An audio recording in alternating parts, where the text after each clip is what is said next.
Good evening and welcome to the November 18th Hillsborough Township Board of Education meeting. I'd like to call the meeting to order. In accordance with the State Sunshine Law of New Jersey, adequate notice of this meeting of the Hillsborough Township Board of Education was provided on November 14th, 2013 to the Hillsborough Beacon and Courier News. May I have a roll call, please, Mr. Mahmood? Surely. Ms. Boguszewski. Here. Ms. Santafonte. Here. Mr. Gillette. Here. Mrs. Haas. Here. Mrs. Haley. Here. Mrs. Lay. Here. Mr. Pulsifer. Here. Ms. Wassant. Here. And Mr. Kinst. Here. We have a quorum. Quorum. Okay, we're officially at order. Let's rise for the Pledge of Allegiance, please. I pledge allegiance to the flag of the United States of America and to the republic for which it stands, one nation, under God, indivisible, with liberty and justice for all.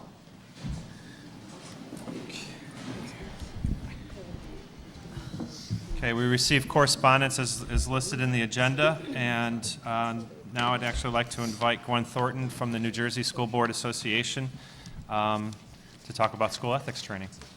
So this is something that the board receives every year, and Gwen is our local representative. Thank you. I feel like I'm a million miles away from the board, but I can see I'm attached, so I guess I don't get to get any closer. Okay, that's all right. Good evening. It's a pleasure to be here this evening once again with you for your annual ethics training. For the benefit of your audience, school board members are the largest group of non-paid elected public officials who voluntarily and now in statute ascribe to a code of conduct, a code of ethics. And every year, by statute, they are required to review the code of ethics and any changes thereto. There have been some changes, and rather than go through the packet, I've brought you a whole packet of information that is in front of you. As you will recall, the SEC is the School Ethics Commission. They meet once a month to review complaints against Board of Education members who have been or could possibly have violated the Code of Ethics. Those 9 members are composed of 3 superintendents, 3 board members, and 3 members of the public at large. They are appointed by the governor. There was actually just in the last 2 weeks or so a resignation from the board, the SEC. I believe that the governor will be reappointing someone shortly, but they continue to work even with 8 members rather than 9.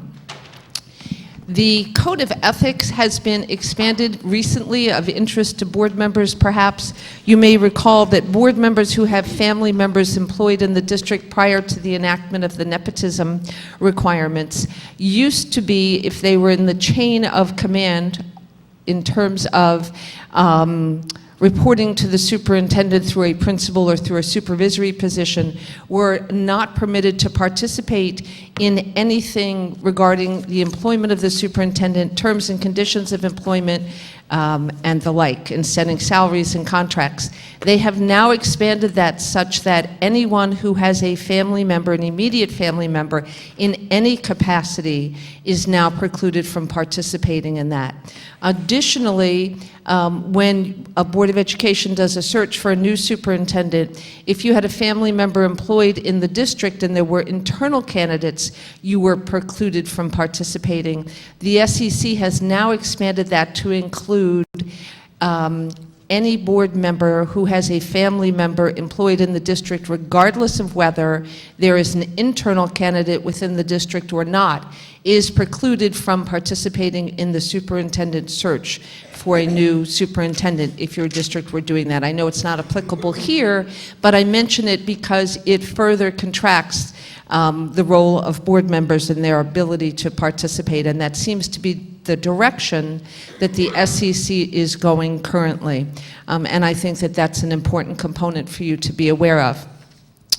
In front of you, I thought it might be helpful instead of listening to me talk for 30 minutes, for me to get some feedback from all of you. And so there are some roles, responsibilities, and ethics. There are some statements there, and I wanted to ask you what you think the role of the board is. As you know, your role as a Board of Education consists of mainly 4 primary functions. That is the ensuring that there is an appropriate curriculum in place and providing quality instruction for your students, developing policy and oversight to ensure that the district is well run, and making sure that in fact there is good two-way communication between yourselves and your community, both the students, the parents, and all members of your community. Given that, there are certain limitations around what you can and cannot do. So if a board member is visiting classrooms to check on the usage of new smart boards that were recently purchased, is that an issue?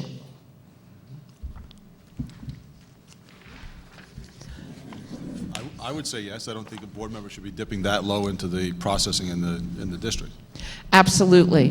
Board members, if they were to tour the schools to look at smart boards, unless they were being part of a committee of the Board of Education, such as your Curriculum and Instruction Committee, and you were with an administrator and you went to see a demonstration, you would typically not be in a school building. Board members should not be touring school buildings by themselves. Again, if you wish to see and observe a class, I've never met a teacher who wasn't proud of what they did and wouldn't be delighted to have you come observe either during National Education Week or at some other time, but you need to arrange that through your superintendent, who will arrange it with the school principal, so that if you want to observe in a classroom, and I would certainly encourage you to do that if it's something you're interested in, that would be an appropriate time to do it, but that would be the only reason. How about the board adopting a hiring manual developed by a staffing expert board member? No, that's what you have administrators for. That's their responsibility. It is not yours. You would create policy that might direct administration to create a hiring and retention manual or policy manual in regard to that, but it's certainly not something that you would do. How about if you call the buildings and ground supervisors because you're concerned about the cleanliness of the building? Again, no. Chain of command. Board members are required to observe the chain of command, which means if you have a concern, that concern is appropriately directed toward your superintendent. You may contact him and let him know so that he can address it, but you should not be contacting staff members directly. How about the board directing the chief school administrator to develop a process that engages staff, community, and parents in planning and raising public awareness and support for a much-needed referendum? Yes. That is absolutely a responsibility of the board and perfectly appropriate. The board's personnel committee begins writing interview questions, directing the interview process, and evaluating candidates. No, that's not your responsibility. You are responsible for approving the affirmative recommendations of the superintendent for hiring, and you always have the opportunity, if it is not arbitrary and capricious, to vote no, but that is your role in personnel, okay? How about the Personnel Committee recommends board members engage and sit in on exit interviews for employees that resign? No.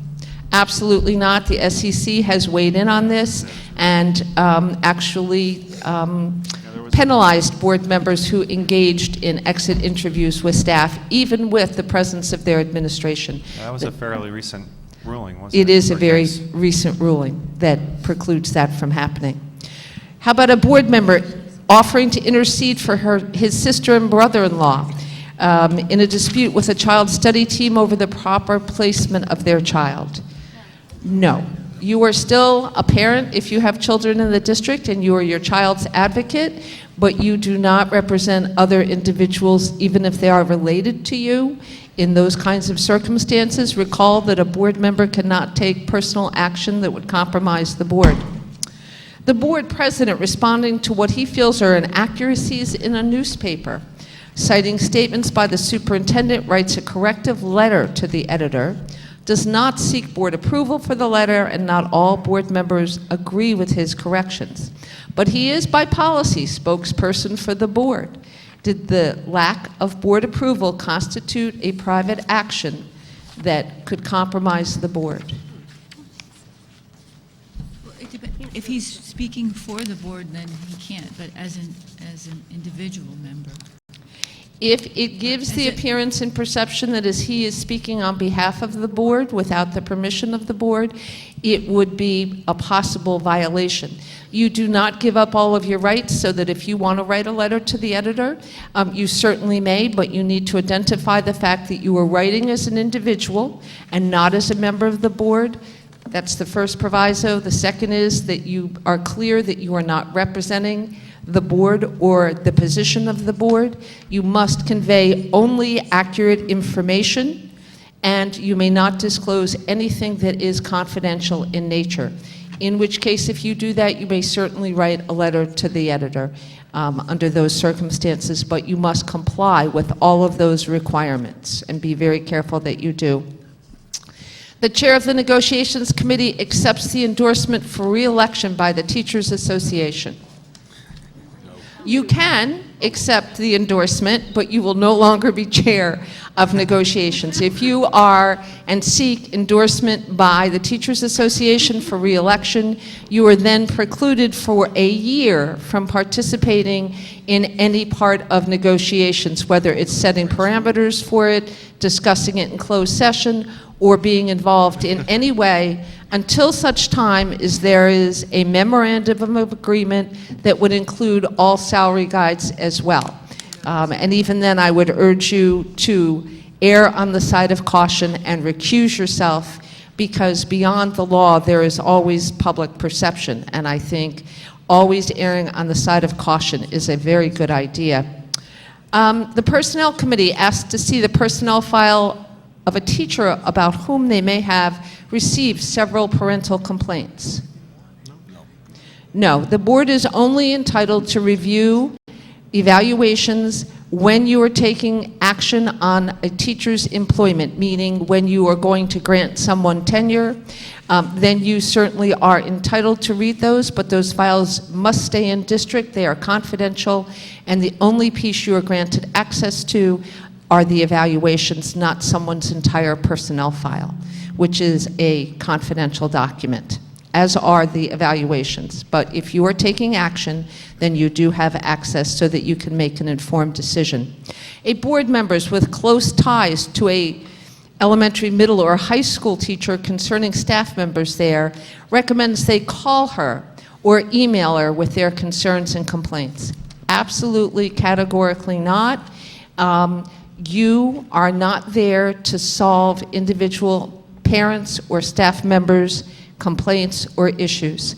Again, you know, if it's a parent, you ought to be able to direct them up the chain of command. So if they have a concern with the teacher, I would certainly urge you to urge them to contact the teacher, set up an appointment. If they do not find an equitable solution to their concern or problem, they should then be directed to speak with the principal and then the assistant superintendent and work their way up the chain of command. If a staff member gets in touch with you, again, you need to redirect them back to their appropriate supervisor, their immediate supervisor, whoever that would be. And most staff will not contact you because they're aware that it does create issues for the district. How about a board member asking the superintendent to research various elementary reading programs, prepare a report for the board, comparing their effectiveness and cost? Absolutely, all right? That's what you are here for, which is to approve curriculum and instruction, set policy, develop a budget in conjunction and collaboration with your administration to oversee the district. A board member promises a neighbor that he will look into a problem that his son is having with the teacher and he'll get a move to another class. No. You do not have any authority whatsoever to involve yourselves in that way or to be able to make that change. Individual board members have no authority at all except when you are sitting here at a duly advertised, organized meeting of the board. And then only the majority of the board governs their decisions. So individually, you have no more authority in the school system than I do, and I don't live here in Hillsborough. So you need to be aware of that, that individually you have no power or authority. The board decides to ask the SEC, School Ethics Commission, for an advisory opinion identifying situations which could pose a conflict of interest for one of their seated board members whose spouse has just been elected to the town council. Yes. Yes. The SEC will issue an advisory opinion to any board member or to a board regarding prospective behavior, in other words, behavior that hasn't occurred yet, if you are thinking that perhaps there might be a conflict of interest. If you're going to write as a board on behalf of an individual board member, you need to notify that individual board member that the board is asking that question. An individual board member can ask that question for themselves, obviously, but if the full board has a concern and you wish to ask as a board, you must make sure you notify that board member that you're doing it, or the SEC will not issue an advisory opinion. But that's very helpful, and I would always suggest, again, on a prospective basis, mostly due to perception, that if you think there could possibly be a conflict, ask for an advisory opinion with enough lead time for them to be able to get back to you. Keep in mind there are about 5,400 board members across the state, so they tend to have a very full docket and stay very busy, but they will get back to you if they can. The Personnel Committee, with strong support from the students and some parents, recommends the selection of candidate B for building principal, knowing that the superintendent is going to recommend candidate A. The Personnel Committee makes the motion to appoint candidate B at the board meeting, gets a second. Is a roll call vote required? Oh, that's a good question. I wonder. It's probably poor form either way. Pardon me? It's poor form anyway. I mean, if. Well, not only is it poor form, it's illegal. You can't do that. You can only hire someone with the affirmative. It's a trick question. I didn't write it. We're just keeping you on your toes there. You cannot hire anyone without the affirmative recommendation of the superintendent. So if the superintendent does not recommend candidate B, you can make motions in second, and the full majority of the board could be unanimous. Full majority could be unanimous.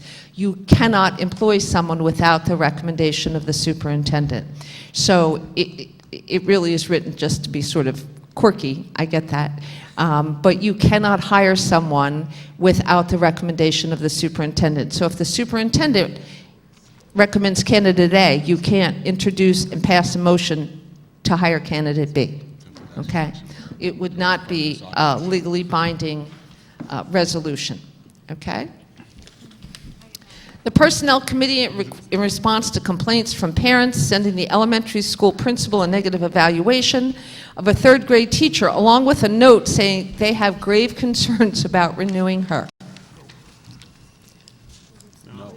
Absolutely not. The Board of Education is not responsible for the evaluation process for anyone with the exception of the superintendent.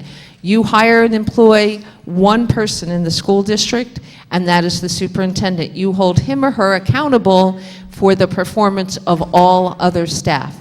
They're responsible for seeing that the appropriate evaluations are completed, which of course this year is a larger task than it's ever been before. How about a board member whose wife works as a teacher in another district in the county, assuming they're not AFT but NJEA, participates in the board's discussion about contract negotiations? No. If they're in the same bargaining unit, in the same union, essentially, or association in the state, and meaning if you're NJEA and the board member's spouse is in the NJEA, they may not participate. They are excluded from participation. A board member decides to discuss a teacher's upcoming tenure recommendation with her friend whose daughter is in that class, just to get the inside scoop. No. To make sure. Absolutely not. Not appropriate. A board member sharing information about candidates for superintendent during a search process with their retiring superintendent.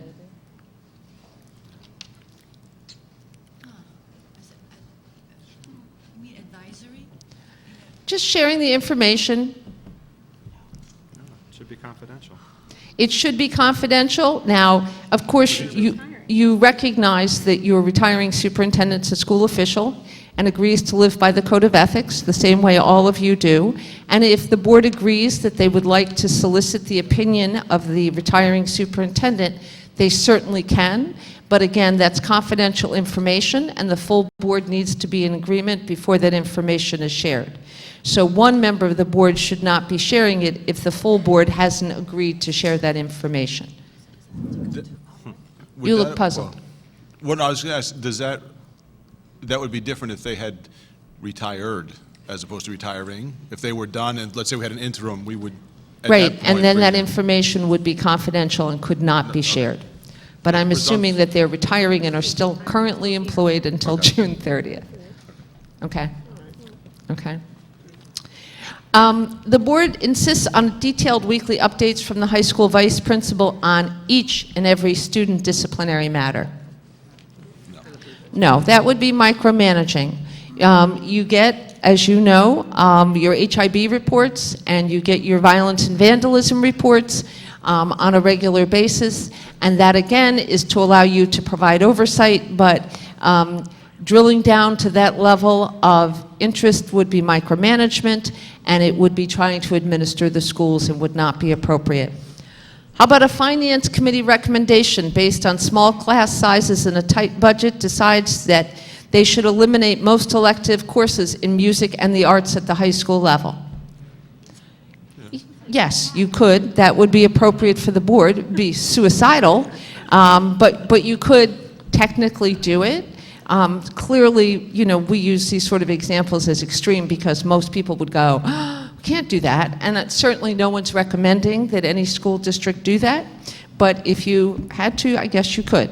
A board member during executive session texting confidential information to a member of the public who is... Real quick one. I'm sorry, I had a question on the previous question. Shouldn't that also, I mean, obviously not so much from an ethics perspective, but from a boardsmanship perspective, that really should have been Finance Committee talking to the Curriculum Education Committee, suggesting that they need to look at something, and let that committee worry about specific classes that might be, as opposed to the Finance Committee suggesting classes, Finance Committee suggesting to the Education or Curriculum Committee that we need to cut back. Could you look at classes? Right, and I would tell you that that would be the appropriate way to handle that particular issue. I would assume that any reductions in a budget would come as recommendations from the various committees that are responsible for that area of school district operations, so that perhaps the Finance Committee takes care of transportation and facilities. So any reductions, you know, in the area of facilities maintenance or reducing after-school busing or anything like that would come from those committees. Any kind of reduction in educational programming or staffing would come through curriculum and instruction or your, whatever you happen to call your committee. Absolutely. Okay? To the Finance Committee, who would then recommend it to the full board based on all of that input. And of course, full board discussion before any decisions are arrived at. Okay? A board member is texting confidential information, and all of these, by the way, I just would point out to you, are based on occurrences that have actually happened.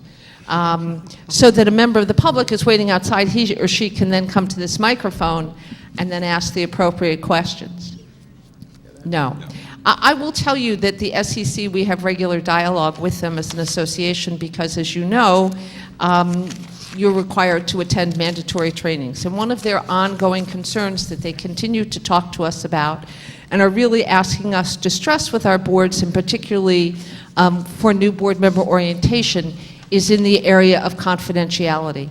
The most complaints that the SEC receives are in the area of violations or accusations around violations, I guess would be more appropriate, of confidentiality, where board members, sometimes inadvertently, sometimes in the heat of passion, discuss information that is confidential with other individuals outside of the Board of Education. And while I know that it's difficult at times because we are all passionate about education and about what we do, that sometimes it's very difficult to not share that information with one significant other. You really should not be discussing confidential school district business with anyone except other board members. Worst case scenario, walk your dog and tell him or her or the cat. The good news is they can't talk back and they won't repeat it, okay? And very often, the other proviso is, sometimes you may be talking to another board member on what you think is in a secure location in your home, and if we have children, sometimes they inadvertently overhear and take things out of context. And so, I would just caution you on an ongoing basis that this kind of information really does need to be very carefully guarded and protected, because to not do so is to expose the board to various levels of liability, as well as public condemnation for having information out there that should not be shared. So I stress that because the SEC, has been talking to us about it of late, really suggesting that we strongly talk to boards once again. And I know that that's not something that has been an issue here, but it is an issue among some board members statewide. And so I just wanted to make that point very clear once again and just emphasize it just a little bit, because I know that sometimes it's very difficult when you are dealing with sometimes some really significant issues that are weighty and I know can be problematic for you. So, your dog or cat are really safe. I know you're laughing, but it's really, if you need to explode, sometimes that's the best thing to do. Certainly a lot easier than talking to someone else who may repeat it. Okay? Lee. I have a related question. Judy Haas and I went to the social media New Jersey School Board's workshop. Yes. And they said that email, obviously the board email is within the public domain, but texting as well. So texting while we're at a board meeting or executive session, and is that the scope of it, or? Any email, any notes that you take during the course of a board meeting are discoverable, which means that they could be subpoenaed. And sometimes the state has come in and subpoenaed boards of education, not here, but they have done that. Excuse me. So keep in mind that your personal email can be subpoenaed, as well as your board address as well, if there's some sense that board members are using their personal email to discuss board business. My recommendation is to never put anything in a text and or an email unless you are prepared to see it tomorrow or tonight even on nj.com or on the front page of the Star Ledger. And again, I know sometimes email is a very convenient, easy way to communicate, but again, I would caution you, do not put anything in an email about someone else or some issue that you aren't prepared to see on the front page of the paper. Emails get hacked into. We had a school district that had assessments all written that got hacked into, and those assessments showed up on the front page of the Montclair newspaper, the Times, whatever their newspaper is, and created quite an issue for that Board of Education. So, I know that it's fast and easy. Email is great for setting and changing times of meetings. The curriculum committee has been moved from Monday to Wednesday from 7 to 8 p.m. Or if Dr. Schiff needs to let the board know some information, there was a fender bender, bus 13 arrived at school, all the kids are safe and sound, so that you have information. That kind of factual public information is perfectly okay to put in an email. I know sometimes we get home from a meeting and we're particularly upset, and you might think it's really quick and easy to dash off an email, and sometimes, it's very difficult to read tone in an email, and people make assumptions when, depending upon their relationships with each other, that it may mean one thing when you didn't really mean it to mean that. And so my recommendation is, if you're going to put something in an email, save it as a draft, wait until the next morning, read it in the cold light of day and see, and then hit delete. And then pick up a phone and have a face-to-face conversation. We live in a wonderful technology age. Our kids multitask, they're plugged in all the time.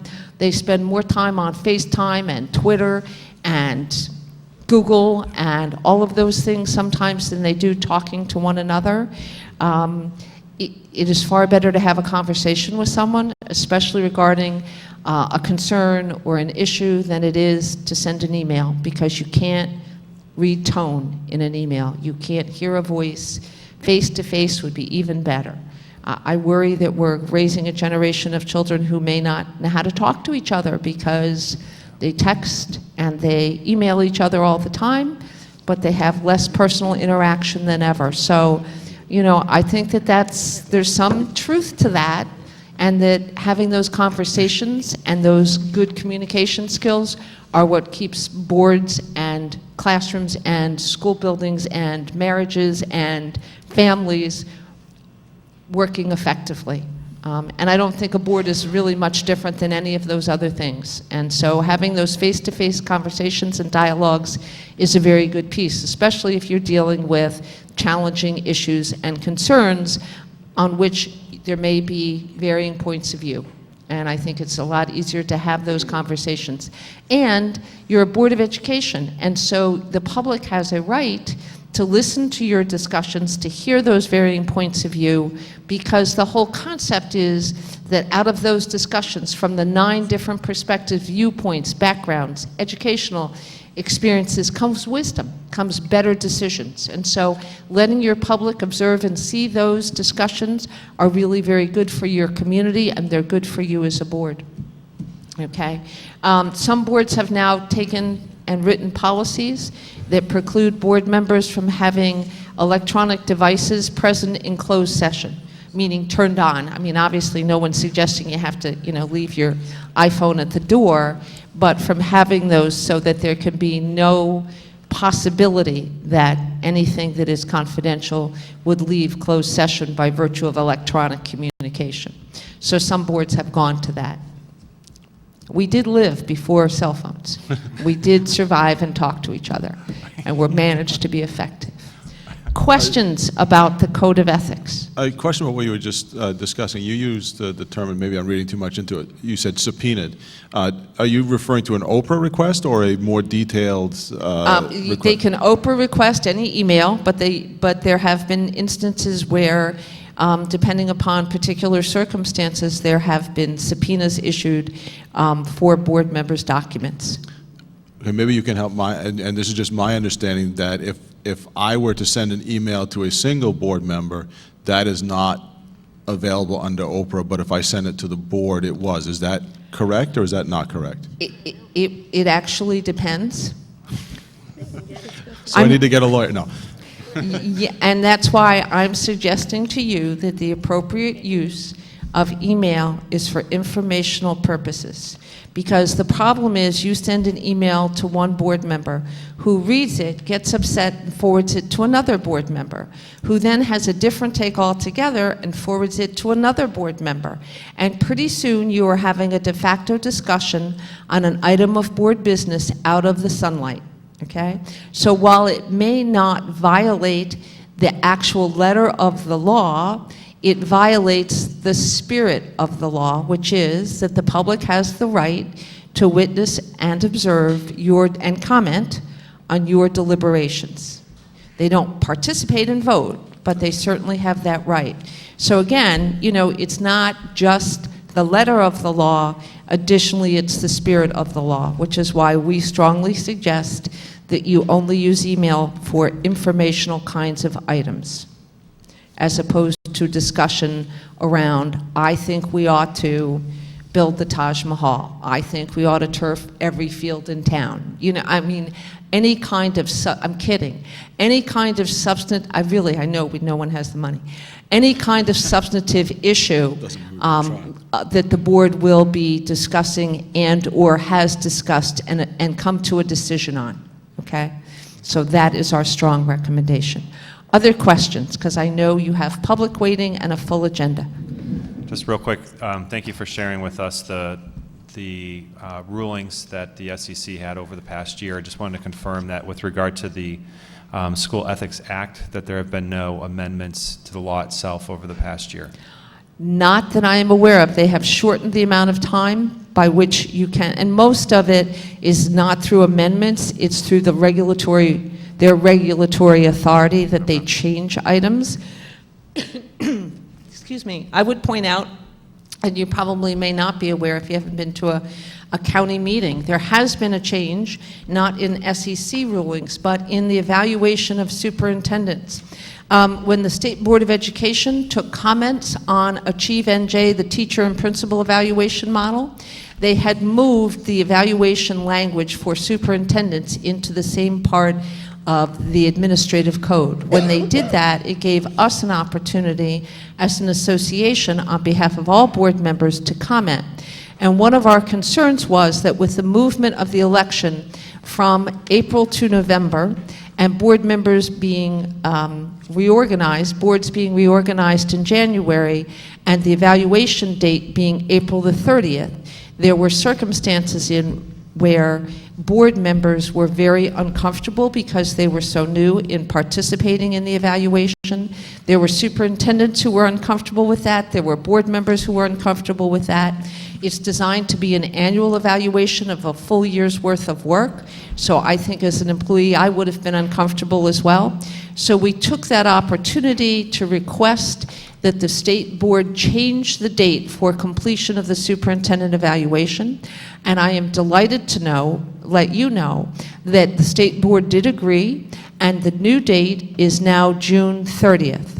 So instead of having to complete the superintendent's evaluation by April the 30th, they have moved it back to June 30th. That will do a couple of things. That will give you, as a new board reorganized in January, if you have new board members, and you may or may not, a longer period of time in which to go to training, because the law says you must receive training within the first 90 days of your board service around superintendent evaluation. But it will also give the superintendent an entire year to complete their goals and work toward progress or achieve the district goals. It will align with the merit piece. More and more superintendents now, with the superintendent salary cap, have merit goals. So it will then allow the board to make better decisions. And with the implementation of PARC in the year 2014-15, we should have back some better, at least some of the formative assessments, if not some of the summative assessments for the students' progress over the course of a school year by that date. So we're very excited that they've moved that date. I think it will be beneficial for boards and, more importantly, for superintendents in terms of really looking at the kind of progress that you are making as a school district, and that it is much more fair and equitable. So to my knowledge, there have been no regulatory changes in ethics, but that is, from our perspective, one exciting regulatory change they made, and there's not a lot of excitement out there about most of the regulations, but we were thrilled about that one. And I actually I served on the EPAC committee for our association, so I actually got to go down to the Department of Ed and testify and make that request. So as a former high school government teacher, it was really, from my perspective, exciting, which either says I have no life and I'm a geek, but it was really very exciting from my perspective to be able to participate in that process, because I think all of you take it very seriously and conscientiously, and I think it will help everyone in the end. So thank you very much. If you have any questions, anytime, you know how to reach me. I am but a phone call or an email, informational only, away, and I will, because we follow that as well. You know, we all sign as staff members the Code of Ethics and financial disclosure forms just like you do. So I am well aware of my ethical obligations as well. So thank you very much. Always a pleasure, and have a good evening. Thank you, Mrs. Thornton. Same thing. Okay. Continuing on with the meeting, we're going to start with the superintendent's report. Dr. Schiff. Thank you, Mr. President. It's my great pleasure and honor to recognize the districts as well as Somerset County's recipient of the Educational Support Professional of the Year. Mrs. Novak currently works as an instructional assistant at Amsterdam Elementary School and has served in that capacity for 19 years. Those who nominated her for this award recognize her for going above and beyond her job duties each and every day, and for her commitment to volunteering by serving in multiple activities throughout the community. All believe she is an outstanding example to her colleagues and is loved by the Amsterdam staff and students. On behalf of the entire board and administrations, congratulations, Mrs. Novak. Let's give her a big round of applause. Please stand.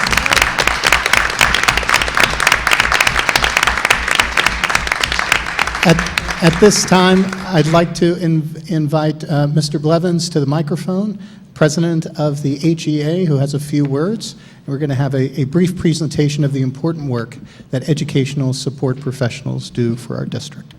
Mr. Blevins. Thank you, Dr. Schiff, and congratulations again, Barbara. Tonight I wanted to start with this statement that the Hillsborough Education Association is not the teachers' union. It is actually an all-inclusive organization, and tonight we want to highlight and honor the unsung heroes of our association, the educational support professionals. Without these individuals, our district would literally come to a screeching halt. The teachers and administrators of this district would not be able to do their jobs without the support of the ESPs. This week on Wednesday is National ESP Day.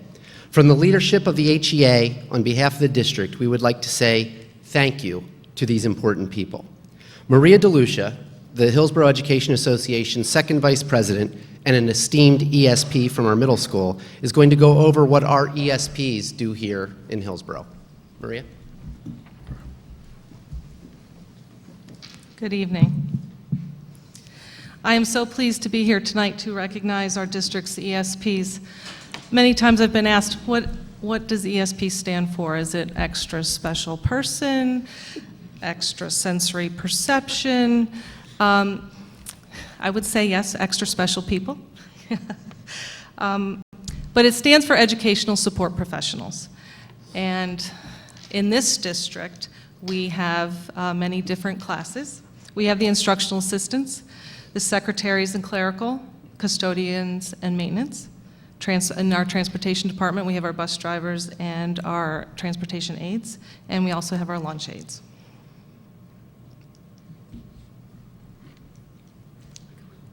Here we go.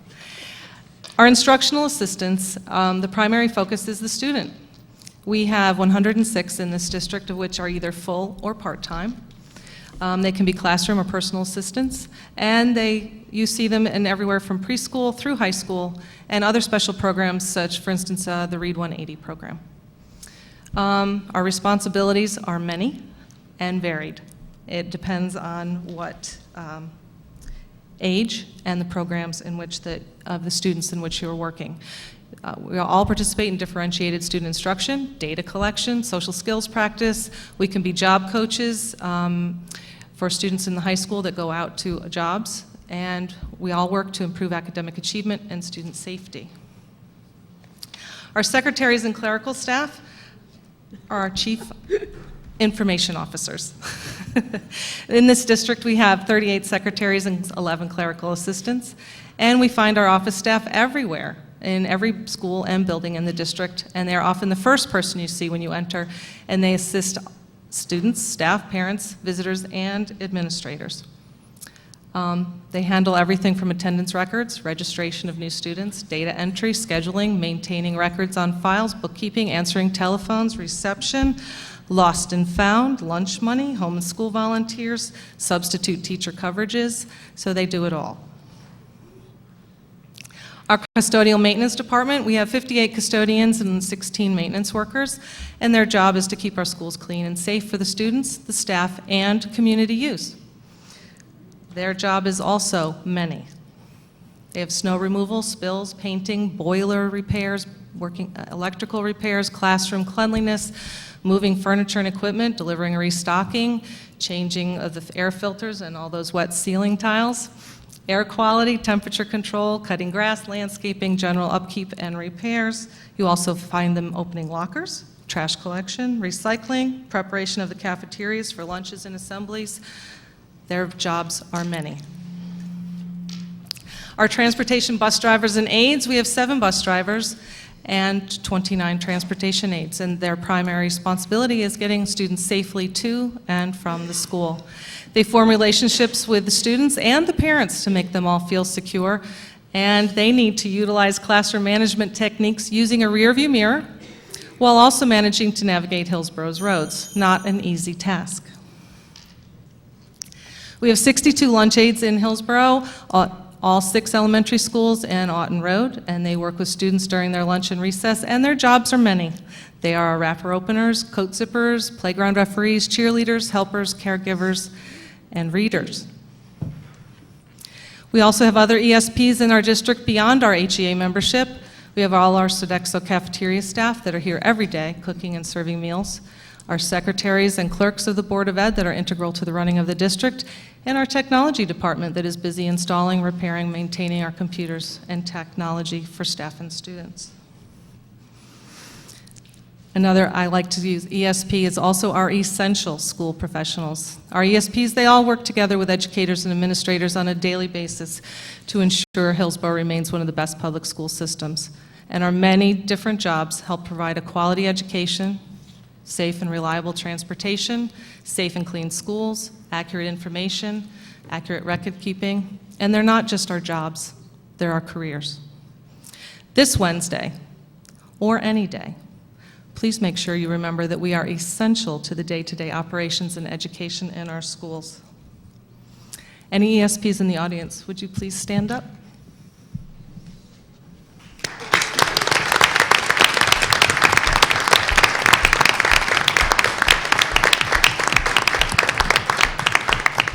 And my sincere congratulations to Barbara Novak. Congratulations. At this time, I ask our board president if we could take a 5-minute recess so that the board could congratulate Barbara and wish her all the very best. Congratulations, Barbara Novak. Okay, we got quorum. Okay, we're back from recess. All right, we're back from recess. Continuing on with the superintendent's report. Dr. Schiff. Thank you, Mr. President. I have a few pieces of good news I'd like to share with the board and the community. On Saturday, November 16th, a team of 8 Hillsborough High School top math team members participated in the Princeton University math competition. The competition is an invitation-only event that the team had not previously been invited to. There were 75 teams that participated on Saturday, including 10 international teams. The competition included a power round completed during the week before the contest, then 2 individual rounds, and a team collaborative round. The Hillsborough High School math team performed extremely well and placed 9th overall in their division.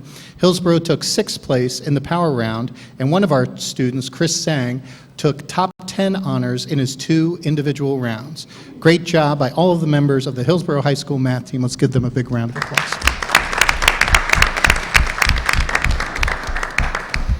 Also, another piece of good news is that last week, Google released a new software system featuring Hillsborough elementary schools. And this was part of our pilot project that we worked with and partnered with Google on. We received 3,000 Nexus 7 devices, along with $100,000 worth of applications that teachers could push out to their students. As part of this process, the Google team actually videotaped our students, interviewed our staff and administrators, and tonight we'd like to share this with you. This is part of the global launch of the Google Play, where Hillsborough Township Public Schools are featured. So tonight maybe we can get the lights, and we will get the video going in just a moment.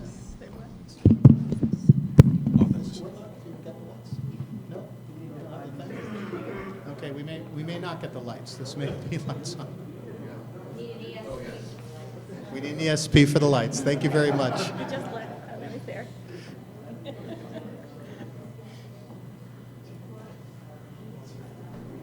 You're extra special too.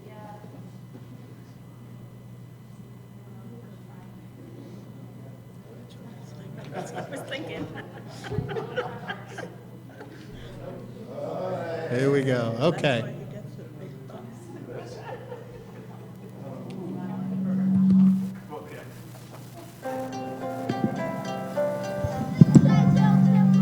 an amazing time to be in education right now.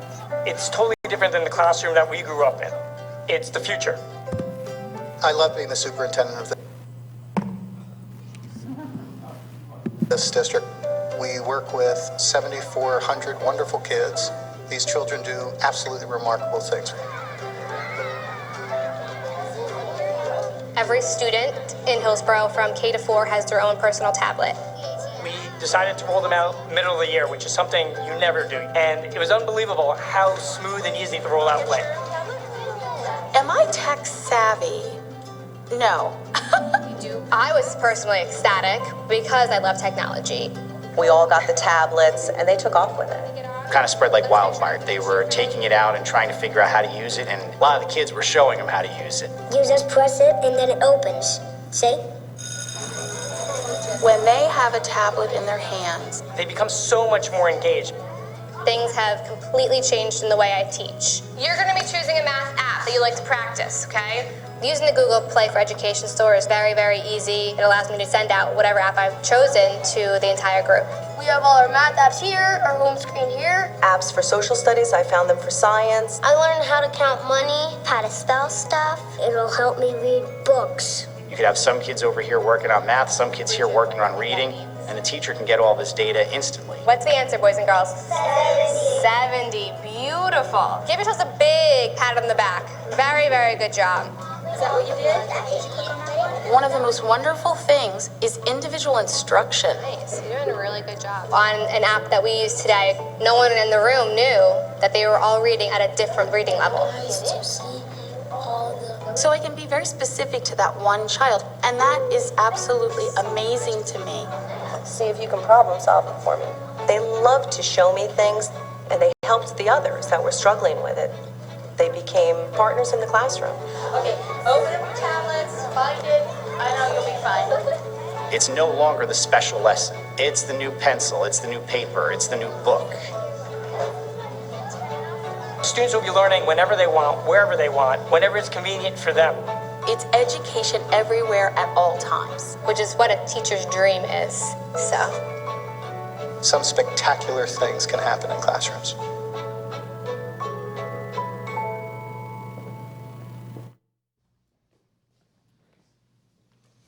I think our students and staff and administration deserve a big round of applause for the wonderful work that they did. And with that being from Google, you will be able to find that on YouTube. Yes. That is correct. Well, one interesting thing about the publication on YouTube is that there are about 200 or so comments on it, but these comments are from all over the planet. There are comments from Russia, comments from Germany, comments in Farsi, comments from India. It is truly a global launch. There's over 40,000 hits to that particular video, and it's only been around for a few days. So we are excited about continuing our partnership with Google, but we're more excited about the important work that we're doing with the one-to-one initiative. Our students are doing some phenomenal things in classrooms. We are now phasing in one-to-one in the upper grades as well, and we look forward to that process too. So thank you in particular goes out to Joel Handler, Director of Technology, who has spearheaded this from the very beginning, has done an extraordinary job. Our teachers also, but I would leave our best applause for those students who I thought did a remarkably authentic job in showing how we integrate technology effectively in Hillsborough. Thank you very much. And at this time, I'm going to shift gears and throw it over to Mr. Whitlock, who is going to share the violence and vandalism report, the second round of reporting for last year. So let me get to the, I think it's attachment 6, am I correct? Okay, I'll flip in just a second. Well, while it's coming up, we're gonna good test your evening. Thank you, technical Dr. skills. Schiff. Is this on? Okay. So this is report period 2, which covers the months from January 1 through June 30th. We don't have the numbers up on the board, but this is the violence and vandalism report. And so the state requires all districts to monitor the incidents of violence and vandalism within their district. And this is the report that we received back from the state. And as you can see, several different categories. Section A deals with violence. So there were 9 incidents of violence, 2 incidents of vandalism, 1 of weapons, now it's on, 10 of substance abuse, 6 HIB. If you step down to Section B, there were no incidents that incurred cost to the district or the district in which the district incurred cost. There were 6 instances where police were notified but no complaint was filed. 3 where the police were notified and complaints were filed. 24 in-school suspension, 6 out-of-school suspension, 0 expulsions, 2 suspensions of privileges. Overall, there were 30 student offenders, 12 student victims. And then at the bottom, E, these are interventions or activities that are done to avoid such occurrences from happening or used as interventions to help students who have committed these things, which would include assignments, educational programs, instruction, or support services. And we had 2 out-of-district program placements. So, and I just want to point out that these numbers are, while we would like to have all zeros, these are extraordinary numbers when you consider the fact that there are almost 7,500, 7,400 students in this district. These numbers are truly remarkable. Any questions? For the board, any questions for Mr. Whitlock? Yes. Mrs. Haley. Just looking at the vandalism is 2, but cost to district is 0. I'm assuming that potentially there was restitution paid, or because if you have to count the vandalism, that means that something must have occurred, whether it's graffiti or so. Well, actually, and I can't speak specifically to those 2 instances, but even vandalism of against another student would be counted as vandalism. So if someone marked up another person's backpack, that would come under vandalism. Thank you.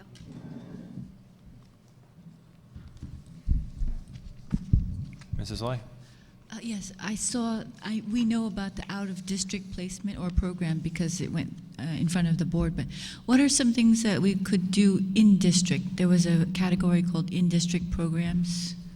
Well, in district, we have our safe schools committees in each building. Let me give you a little bit more information.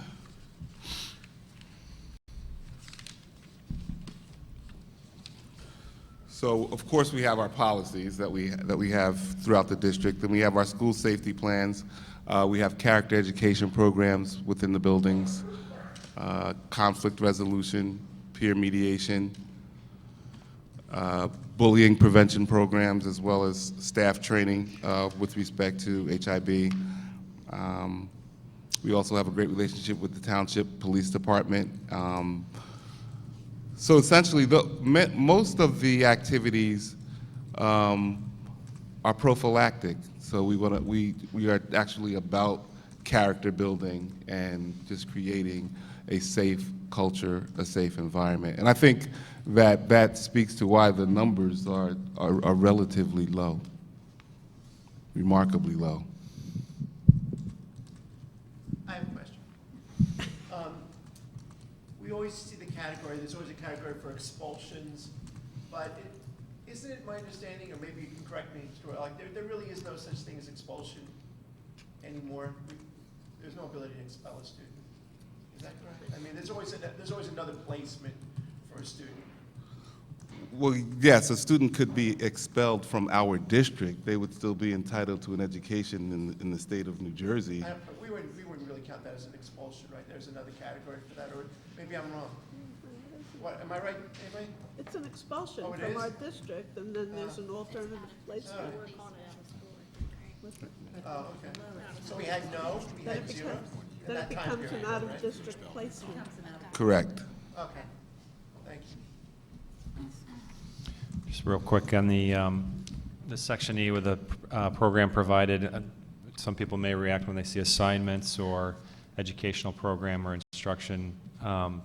That's also dependent on the age of the students, where the level of discipline may include any of those. Absolutely, because for almost all of these offenses, it's also part of the educational process to help children understand the consequences of their actions. Thank you. Mrs. Swasan. I just want to make a comment that as Mr. Whitlock pointed out, there's a lot of character education.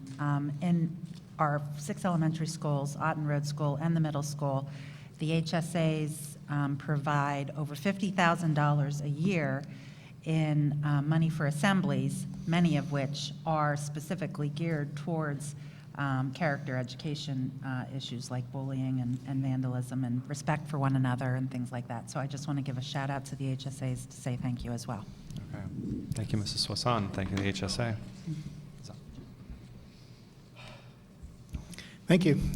Seeing no questions, that's all for superintendent's report this evening. Okay. Continuing on in the agenda, we're moving on to the approval of the minutes. I'd like to entertain a motion to approve the November 11th, 2013 regular public meeting. So moved. Do I have a second? Okay, any discussion? Okay, all in favor? Aye. Opposed? Abstentions? Abstain. Got it.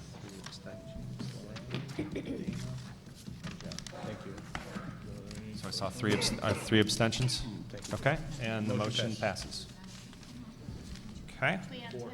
Oh, Twean as well. Okay, still pass. Still pass. Still passes 5-2.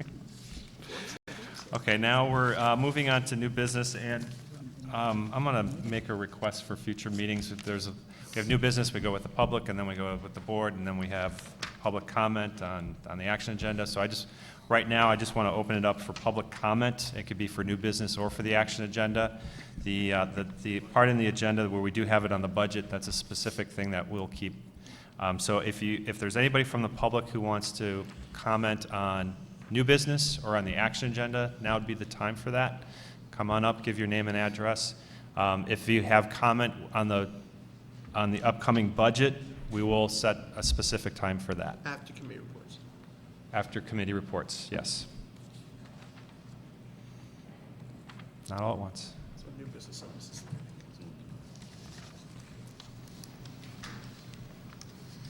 Hello. As you all know, my name is Marissa Sladek, and I live at 681 Dover Court, Unit E. First, as the HPAC chair, I would like to thank Mrs. Lenore Johnston and Mrs. Christine Petruzzelli for their dedication, countless years of service to our special education students, and we wish them luck on their journey as they continue to the next phase of life. I would also like to congratulate the new board members that were recently elected, as well as the returning school board member. I come to you asking for your review of best practices for the math curriculum, the new math assessment process, and world language implementation. Everyday math caters more towards the gifted and talented population, as it is a spiral curriculum. As a spiral curriculum, everyday math exposes children to a variety of the subject material before they are developmentally ready to understand. That it moves on to another subject within the math before the child can understand what is happening. And then it does that and continuously does that and adds on just a little bit more each time. What happens, though, is that a child who is not developmentally ready just doesn't quite grasp that. This works, though, for the gifted and talented student, as they can inherently understand the topics that are being taught with little exposure before they're developmentally ready as they're functioning on a higher level. What everyday math fails to do is cater towards the typical kid or the special needs child, as teaching to master is more acceptable, as well as the exposure is necessary for the students. What is more disturbing than that is trying to learn multiple different ways to add, subtract, multiply, and divide, and then being told in 6th grade, take everything you learned first kindergarten through 5th, throw it out because we're not using that anymore. Then, in my opinion, the curriculum needs to be more fluid. There needs to be something going from kindergarten through 12th grade that makes sense for all of those grades. In addition, I received a letter in October sharing that the mathematics assessments are not just going to assess the understanding that 2 + 2 = 4, but will assess the child's ability to articulate how they understand 2 + 2 = 4. Much to the dismay of one of my sons, my brain told me so isn't quite an acceptable answer. As a child with a language-based learning disability, apraxia, and autism, it is a difficult task for him to complete. While I was in college a long time ago, studying to become a special education teacher, we were told that we could almost guarantee that a student with a language-based learning disability could require no support in math, as it requires no language skills. Now this isn't the case, as we must provide support for our special education students with language-based learning disabilities in math. This becomes a budget issue because it is necessary to provide special education students those services when they didn't require them previously. Finally, I am asking for your support for our special education students at the elementary level as they are being exposed to world language. I'm going to share a funny story with you as it was relayed to me by one of my son's teachers. My son had a writing prompt where they were supposed to share their favorite subject in school. While at an evaluation planning meeting for my son who has apraxia and those other autism and the learning disabilities, he shared this to me. They shared this. He wrote, "I like just about every subject in school, not foreign language. I like math, not foreign language. I like reading, not foreign language. I like gym, that's my favorite subject, but not foreign language." I find this quite important to share with you, as he was able to articulate that he's not being properly supported within this class. I have asked other parents, and I'm receiving the same response. There's not proper support for our children in the foreign language at the elementary level. I'm also sharing this with you. I have a child with an assistive technology device, which allows him to communicate effectively as he's not able to speak clearly. How can he be able to effectively participate in a world language class if he can't even articulate in English correctly? I'm asking for your help in order to assist our students. I'm asking, again, for your support for our special education students, and I'm asking that we can come together as a group to facilitate change within the current math curriculum, practices for the current math assessments, and current practices within the world language curriculum. Thank you. Thank you.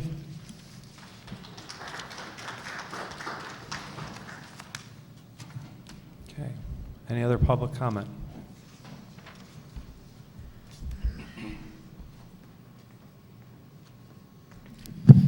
Hi, my name is Al Savarino, and this would probably, I guess, be our third meeting that we're here to talk about the middle school head coach opportunity and Coach Rosenblum and exactly where we stand. In previous weeks, we've had numerous people come up, talk very passionately about their feelings towards Coach and the contributions that he's made and the importance and significance that we believe it has on our students and really, the future of what that program should be. So today, we find out that it's not on the agenda, and I guess at this point, we're very curious to see where we stand. We understand that there's recently been a posting put up for the job, and in the spirit of the lady who came here to give everybody their board training, the communication part of it, we'd very much like to understand exactly where we stand and where we go from here. Talk about process. Yeah, we can talk about process. Unfortunately, the board or administration can't discuss personnel matters in public. Process is that when any staff member who is recommended for non-renewal wishes to come to the board and have an informal meeting in front of the board to ask the board for reconsideration, he or she may do so. How much influence do we as taxpayers and we as people being in the community have on this decision? Well, each individual decision is based upon the information that's presented to the board. I can tell you that this board, as well as administration, listens very carefully and intently to everyone that comes, student as well as adult. So the next steps would be specifically? Well, as I said before, if there is a decision by the non-renewed employee to ask the board for reconsideration, Okay. he or she may be able to do so. And that's done in a public forum? Could be done in public or in private. And is that up to the individual, or is that up to the board? That's up to the individual. Okay. Okay. All right. Thank you very much. And then with regard to the board members, listening to public input, myself and what I see with everybody is that they're very, they take that very, they value it, they take it to heart, and it becomes part of the decision-making process. So in addition to information that's provided to them in the public forum, also any information that's provided in the confidential basis as well goes into the calculus in terms of what decisions board members make. We appreciate that, and hopefully we were well received and well heard in terms of how passionate they are about this. Yeah. Okay, thank you. Thank you.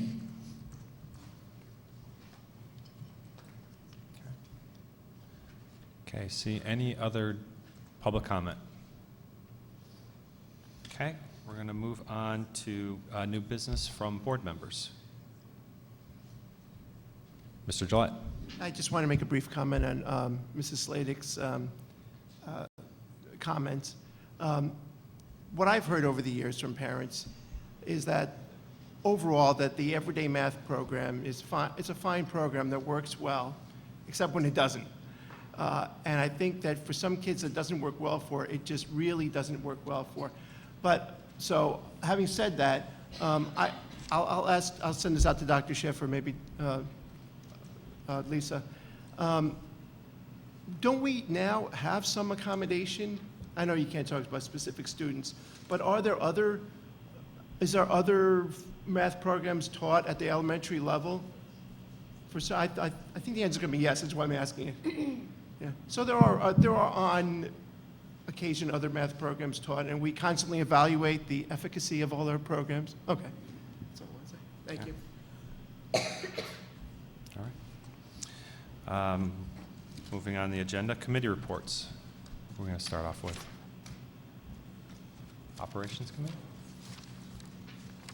Operations, you want me? Yeah. All right, since I was just talking, I'll continue. Operations Committee met at 7 a.m. On November 13th. We had a number of things on the agenda, and I'm going to try to go through fairly quickly. You've all had access to the minutes, and if you had any questions, as Mrs. Lay had a question for me earlier today, but if you have questions afterwards, you can ask. When our former maintenance and grounds supervisory contractors, Aramark, when they were here, they had provided us, and not as part of their contract, but just as an extra, with a beat-up pickup truck that was of little use, except it was useful during snow removal. When Aramark left, they took the truck. It was no great loss, except for snow removal, so we discussed replacing that pickup truck with another vehicle, which would be able to do a lot of, be new, so be able to do a lot of stuff, including snow removal, which we're going to need, if not this year, then in the years to come. Also, we had Ms. Espinoza of the Transportation Department came to our meeting to discuss a transportation policy. We do not have a comprehensive transportation policy in our policy book at this time. We rely on our best practices and our past practices in operating our transportation services. She already has drawn up a first, not really first draft, but I'd say an outline of what she would like to see in a policy. She did a lot of research already, and this is something that we wouldn't look to implement probably until September. So we're way ahead of the game on this one, and it looks very worthwhile from what we were able to see. Reviewed the gifts, grants, and donations policy, which I believe that's on the, no, it's not on the agenda tonight, but because we're gonna make a couple of revisions to it. Mr. Mahmood briefed us on a grant that we had in conjunction with the Hillsborough Police Department, and the grant, it was a grant for some safety surveillance, not say, what do you call it, surveillance or safety? Security equipment that, unfortunately, we got some usefulness out of the grant, but there was more money available. Unfortunately, the grant expired, so we were unable to get the full amount of use out of the grant, but it was still worthwhile while we had it. We discussed an issue about the procedures for manual overrides for free and reduced lunch and other types of lunch or food service overrides, who can do the overrides, and what accountability there is there. We discussed how we're going to go forward in the future with that. We talked about the ROD grants, and then a couple other things. We talked about the type of activities that outside, I'm trying to say this in a kind way, the type of activities that outside groups can do on our grounds, in our parking lots, while they're there for another function, like a sports function. Can there be tailgating also, and how much tailgating can there be, and what can the tailgating involve? We discussed that. And probably most important thing is our comprehensive annual financial report. We had our auditor, Mr. Vrabel, on the telephone. He discussed with us our financial report. Once again, as is usual, there were no findings in the report. That's the most important thing. He discussed with us, as the board members know, we had to draw down a significant amount of surplus last year, mainly due to some unanticipated but necessary out-of-district placements for special needs students that were unanticipated, and that drew down some of the surplus. That's something that Mr. Vrabel discussed with us, what the ways we can rebuild that surplus or what we want to do going forward. We also have a large bond, the amount of $17 million, that was refinanced in 2007. A couple of years ago, we explored if there was an opportunity to refinance that again. There wasn't, but Mr. Mahmood reported that he's going to go out and see once again if there was with interest rates being so low, if there was at this time, there was a possibility to refinance that. And finally, Mrs. Lake did ask me today about the Healthy Schools initiative that she spoke about a couple of meetings ago at a board meeting, that she questioned why it was not on our agenda or why we did not discuss it at operations. And actually took me a while, and Mrs. Lay, I apologize, I was napping when you called me, and it took me a while after that to realize, fully remember what we were talking about. And we are going to look at air handling and other things, but we're going to look at that as part of the ESIP process, and that was not on the agenda at all this time, and that's the reason why we didn't discuss it, those issues on this agenda, but we will in the future. That's all I have. Thank you. Thank you, Mr. Gillette. Education I just have a question. Sure. Can I take questions now, or? Yeah. That's fine. This is actually for Mr. Mahmood. I know we discussed the vehicle for snow plowing, and I'm not trying to jinx us here because I'm not a fan of the snow, but our next meeting isn't until December 9th, and are we confident that if we do have snowfall or sleet, that we are able to maintain the 9 schools and everything that comes with doing that properly without having the new vehicle? I know we also discussed talking to Township, talking to the county about maybe doing some shared services. Do we have any update or? Yeah, let me answer the last question you asked. We did speak to the Township. Unfortunately, it's going to cost us quite a bit of money for one snow event. We're estimating about $22,500. That's probably out of the question from a budget perspective. We will not be able to conduct a snow event using private contractors.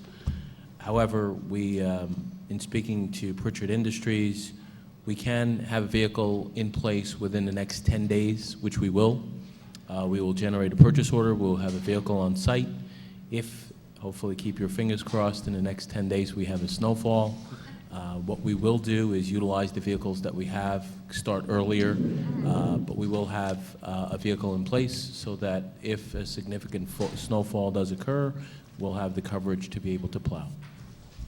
And I'm assuming that's state contract, right? The vehicle will be under state contract. We purchased under state contract or consortium. And are you looking also at lease versus buy? We have not looked at that option. I think that that option wasn't available under state contract. Okay. So I think the idea was to use, as we discussed with the operations committee, the savings from the difference between Pritchard and Aramark, and also a reduction in overtime expenses. Thank you, Mr. Mahmood.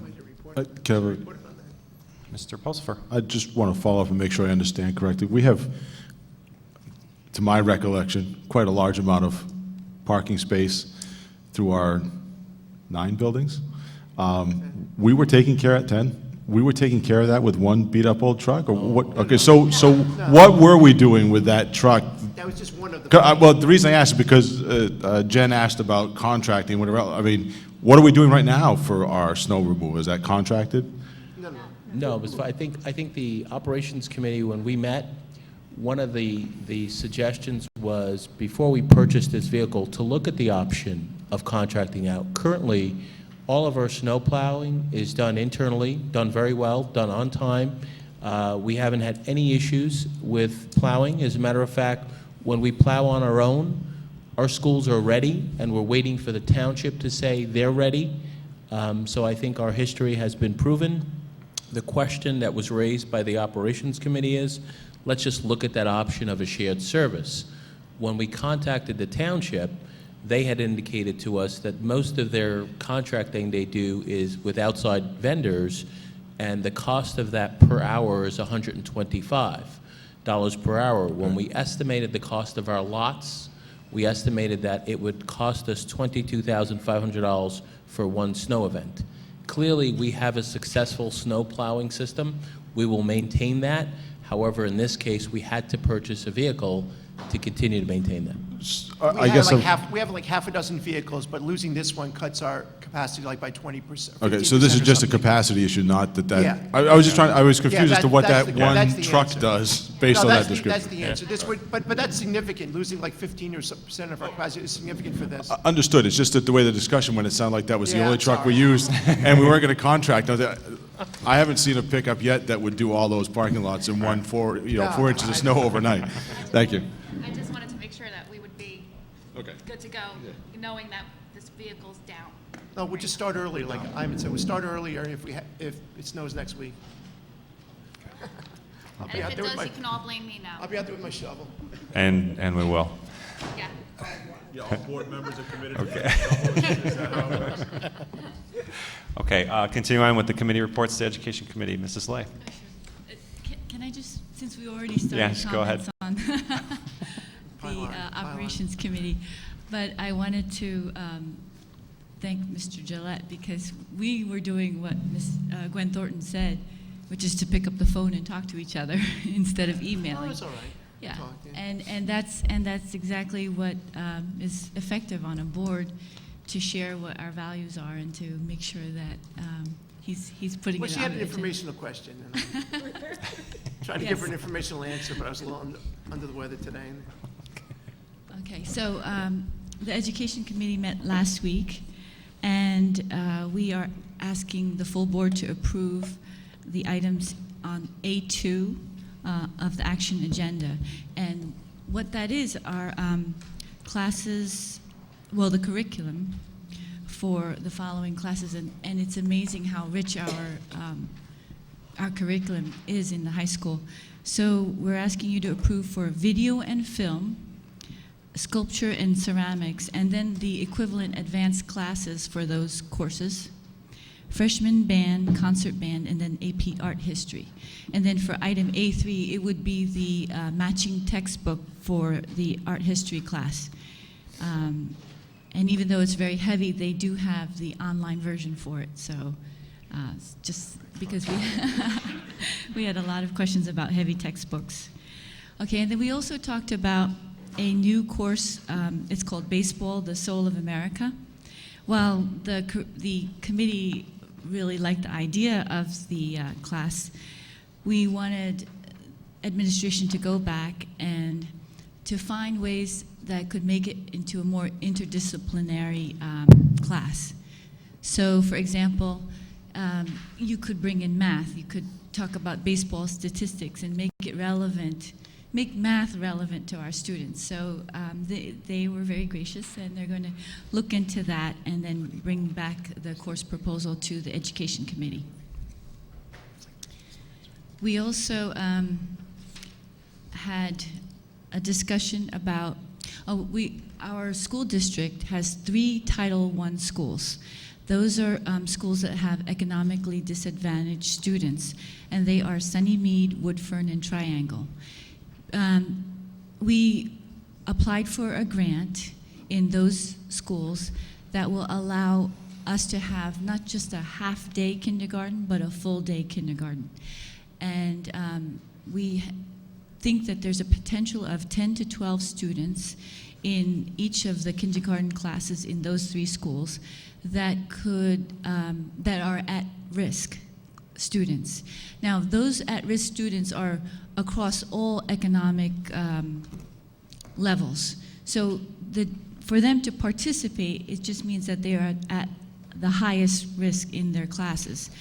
And by doing this, the district would like to, it's preventative. If we can get our kindergartners to get to the same level and go on to grade 1, then this is, certainly we won't have to do remedial classes for these students. So it really makes a lot of sense to get to the students at that age level.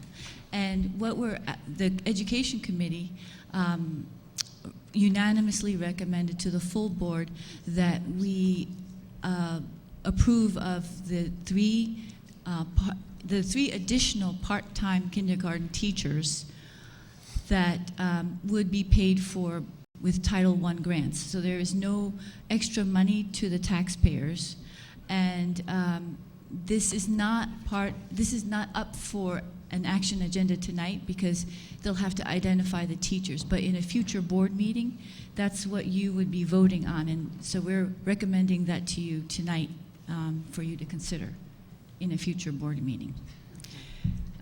Let's see. And then we also talked about a class at the high school level. It's called Medical Laboratory Techniques, CP. And there's a very high interest at the high school. A lot of students are taking this class, and we thought that, well, actually the district felt that it would be most advantageous to these students to have a lab, like a very practical, hands-on lab. So the district and the Education Committee is recommending to the full board to change that class from a 5-credit to a 6-credit class. And in order to do this, the teacher who is currently teaching the class will then switch from one of her duties to a lab session. So she will not, I think it is a she, right? So it will not be at any extra expense to the district, and actually her time will be, it's better time spent because she'll be working to have the lab for those students. So that is something that actually the Human Resources Committee will be looking into at their next meeting. Okay. Okay, so we're just like the advanced committee. And then we also talked about the world language program. When we first had a report from the World Language Task Force last year, we had asked them to look into ways to expose students to all world languages early on so that they could have a better ability to decide among the languages. And we were very pleased to have a recommendation from the World Language Program, and I'm going to describe it to you. Mr. Pinkay is proposing, he's the supervisor of the World Language Program, proposing that Aughton Road World Language teachers will have 10 one-hour sessions over a 2-week period. So it's like after school, 1 hour every day for 2 weeks of school. And the 4th graders will have a chance to experience any of these following 3 languages: French, German, or Italian. The program would run in February or March, and transportation would not be provided. So the students would go right after school to this World Language Program, and then I guess they would have to figure out a way home afterwards.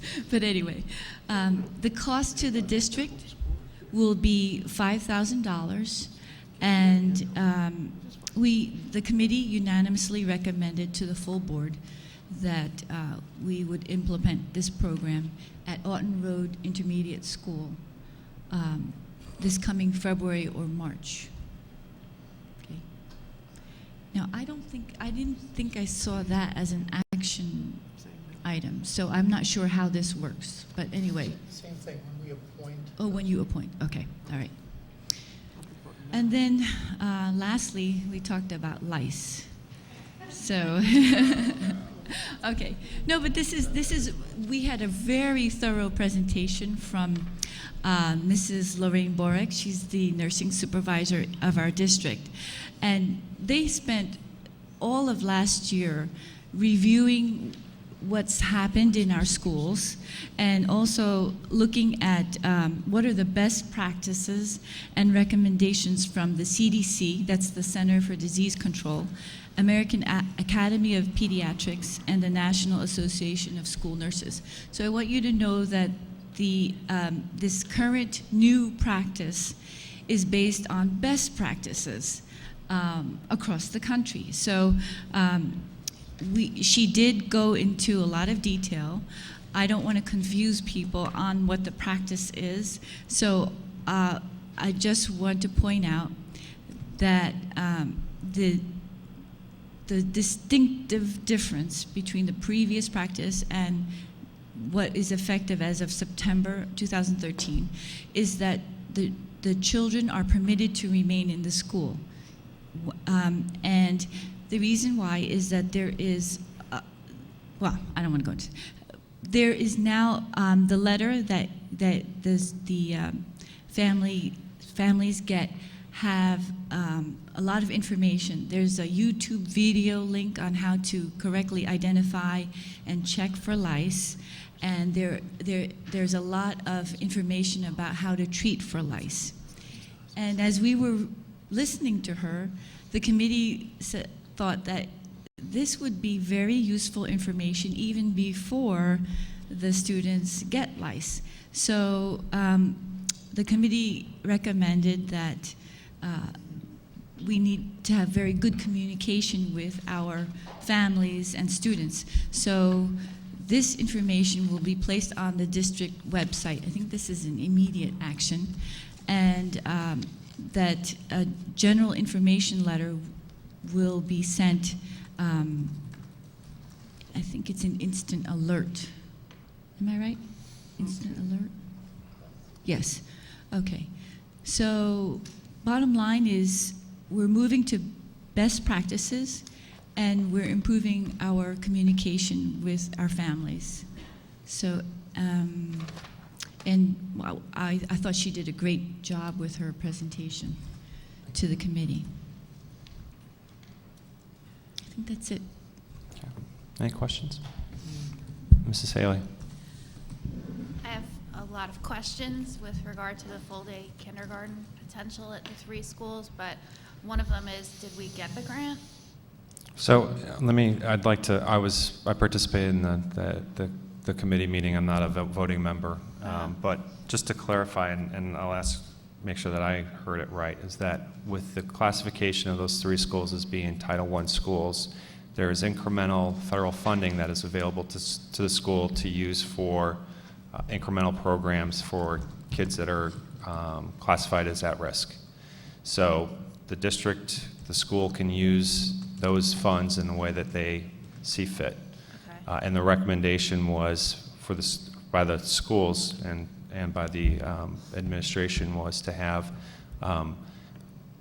kindergarten students who are categorized as at risk to be able to have the opportunity to have a full day academic kindergarten program that would be funded by the federal funding that is there. So while the committee was unanimous, I expressed concerns about equity because there are students that are not in kindergarten who are at risk. Right. Also that there are kids in kindergarten who are at risk who may not be able to take advantage of that program. And I challenged the committee and the administration to see if there's a way to use that funding that could help more students who are at risk across the entire school as opposed to that particular grade. Because aside from just, I agree with you on the distribution of that, but aside from the teaching, transportation becomes an issue. I mean, I just feel like there could be a domino effect here. And the funding, as I understand it, is year by year. So these positions they'd have to know that it's a temporary. It's not a permanent position. That the funding could disappear, and then that position can disappear as well. Mr. Gillette? Yeah, I have a question also about the kindergarten, but Title I schools. So as I think I heard Mrs. Lay say that the children that would be eligible for this might be economically disadvantaged or not. Correct. Then how are we defining at risk?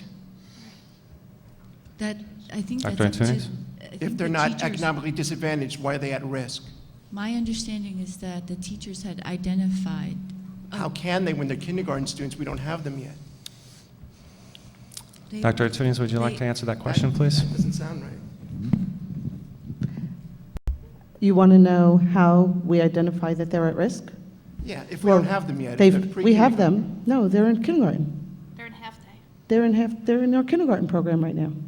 So we've already done common assessments on most of our students. Okay, maybe I'm Actually, year to year going forward, it's July now. It's July now. How do we know which kids to put in the full-day kindergarten? He's talking about like a pre-assessment before they enter kindergarten. Yeah, I wouldn't know. Well, there's a screening that we utilize with our students. So we typically don't do it before school starts, though. We do it when school begins. And there are criteria that we utilize. Many of those students in these schools are typically at risk. Many of them are ESL students, our ESL population. They come to school for the first time. Some of them are port of entry students. Not all of them are, however. Okay. And for clarification, this is funding for the 2013-14 school year, and it has not been, that funding has not been happened, and so it would be The funding has to start it. happened. The And funding CLD has been approved. has been approved. But it hasn't been spent yet, or it hasn't been. It hasn't We been have allocated. allocated that money, yes. When we write the grant, the money gets allocated. So the money has been allocated, yes. We haven't allocated it to a program. When we write the grant, we have to write a program plan. I think So- what she's saying is she already defined the project in the grant. No, So I understand. But if we have a paid program and you're not economically disadvantaged, why aren't you paying for the paid program? If we didn't have a paid program, I wouldn't see any conflict, but we have a paid full-day kindergarten program. Oh, but that one We is don't? not fully Not an academic program. educational. CAP is not a full CAP is educational not a full kindergarten. educational experience. Okay, so this is going to be a full educational experience? Yes. So in other words, first of all, we had a lot of questions on the education committee, so maybe this would help the rest of the board. We were wondering how did they identify, and Dr. Antunes said that it was actually an advantage that we're starting now because they have been able to identify these students. The reason why we talk about equity. First of all, it can only be applied in a Title I school. That's just the way the federal grant works. It's equitable because any student at risk will be eligible. Not just, it has nothing to do with the economic status of that student. Okay. So there's actually a key piece of information that I gained from this conversation as a clarification, is that the grant was applied for previous to this year, and in that grant it was already, the program was already specified that the funding would go towards incremental educational opportunities for students who are at risk at the kindergarten level. And that is what the program that was approved and the grant funding was approved for. So I want to make sure that I understand that correctly. Dr. Antunes? While that is correct, we can do amendment. We may do an amendment at any time to adjust that. Okay.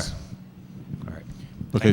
I do want to clarify a question that Ms. Haley had about did we get the grant? This is not a competitive grant. This is an entitlement grant. And Dr. Antunes, maybe you can discuss a little bit the difference between the two. A competitive grant is one in which you apply, like random drug testing, one in which you apply for, and if they like your proposal and you have everything right, and you get the grant, and then you spend the money accordingly, much like what Mr. Mahmood talked about with the safety grant. An entitlement grant is one that you really have no choice. Well, you do have a choice. The district could say, don't give us any money, but there's an allocation that the federal government says, this is how much you get. And then we have to develop a program plan indicating how we would spend that money. So we actually applied for this last year, but we're It's typically due, they change it up all the time. It's typically due in August. It's been as late as October. Right. Not from our end, from their end. This year, I believe it was due late July. So if we had an at-risk child, let's just say at Woods Road or Amsterdam, they would not be able to participate because their school's not considered Title I. In this program. That's not to say, however, that we don't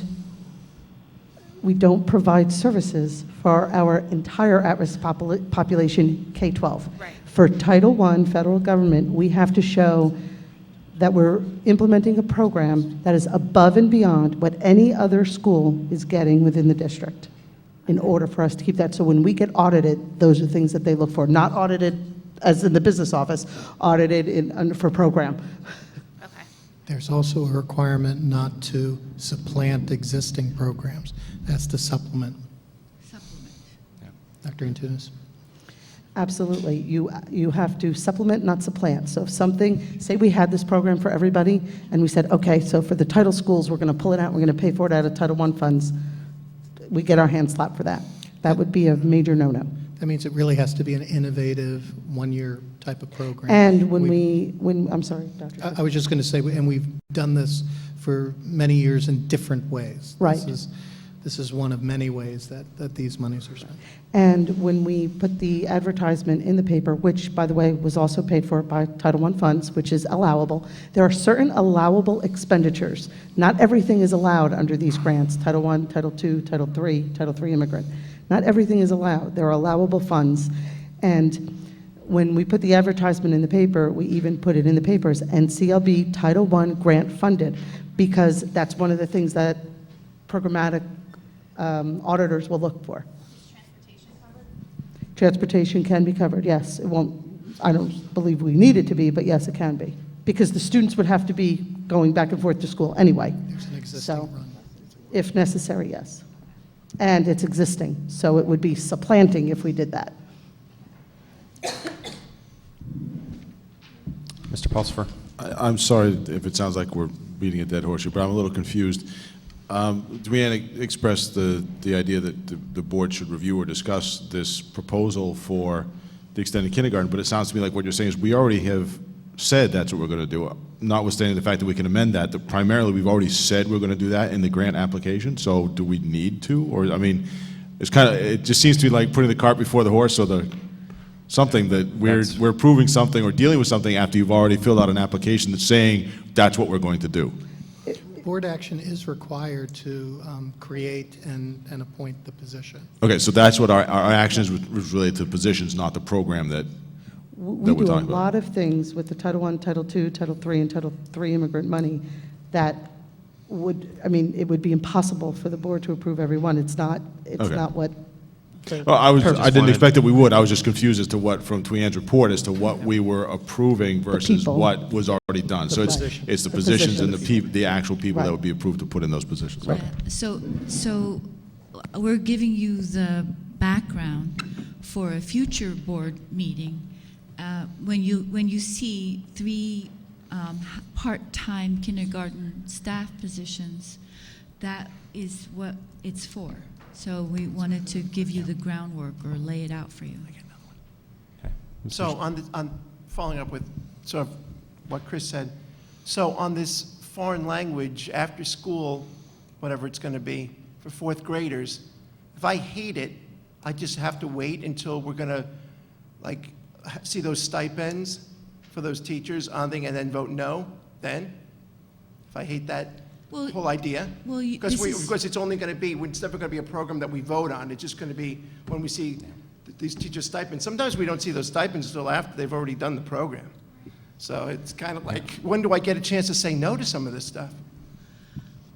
Well, anybody agree with me? Raise your hand. So this, I'm giving you an education committee report. No, I understand. And then, but I do understand, because during the committee meeting, we did talk about the quality of this program.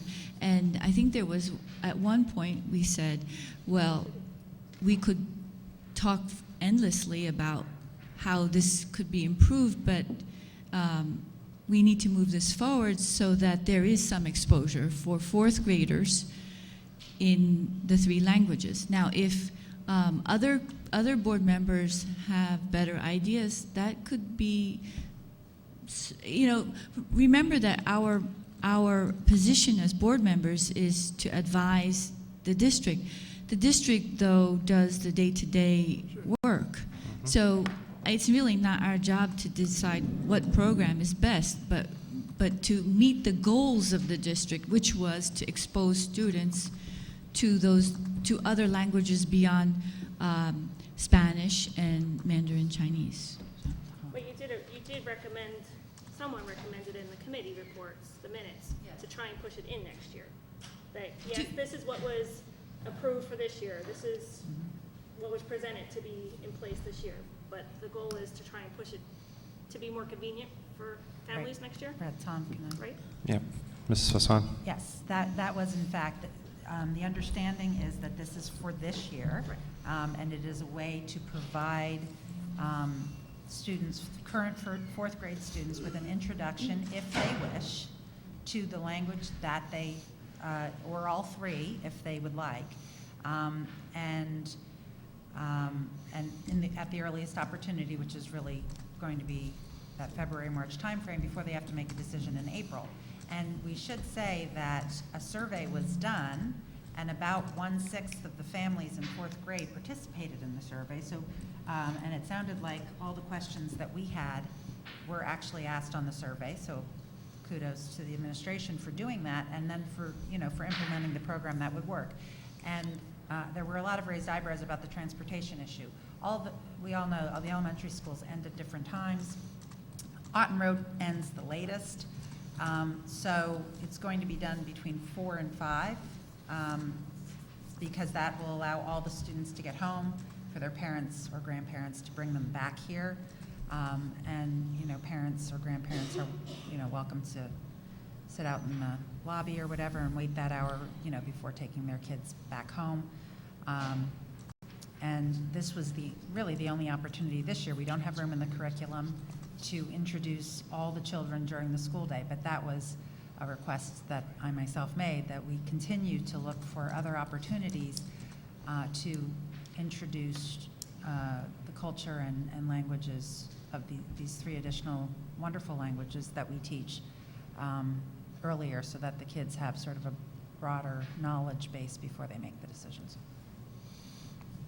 I think we need patience sometimes as board members, because we went from an evening of exposure to languages, and now it's 2 weeks, 1 hour sessions after school. And we also asked for input after this. If the board agrees to this, we asked for input as to how did that work for parents and students. Yeah, I'm still not, as I expressed in the committee meeting, I'm still not fully on board with it. And there's another aspect that I know that has been expressed about stress on the teachers with everything that's going on. Here's an additional ask that we're having for a period in time where we're asking teachers to commit an additional 20 hours or 10 hours per language for providing additional education that's outside of their current job. And so I didn't hear that being considered. So I don't know if that needs to be brought over to the Human Resources Committee to see if this incremental program, we talk about stress with and even the teachers who are coming up talk about additional stress if this is an issue. So. Actually, when Mr. Pinkay talked to the teachers about this, they brought this proposal up together. This was the idea of the teachers with Mr. Pinkay.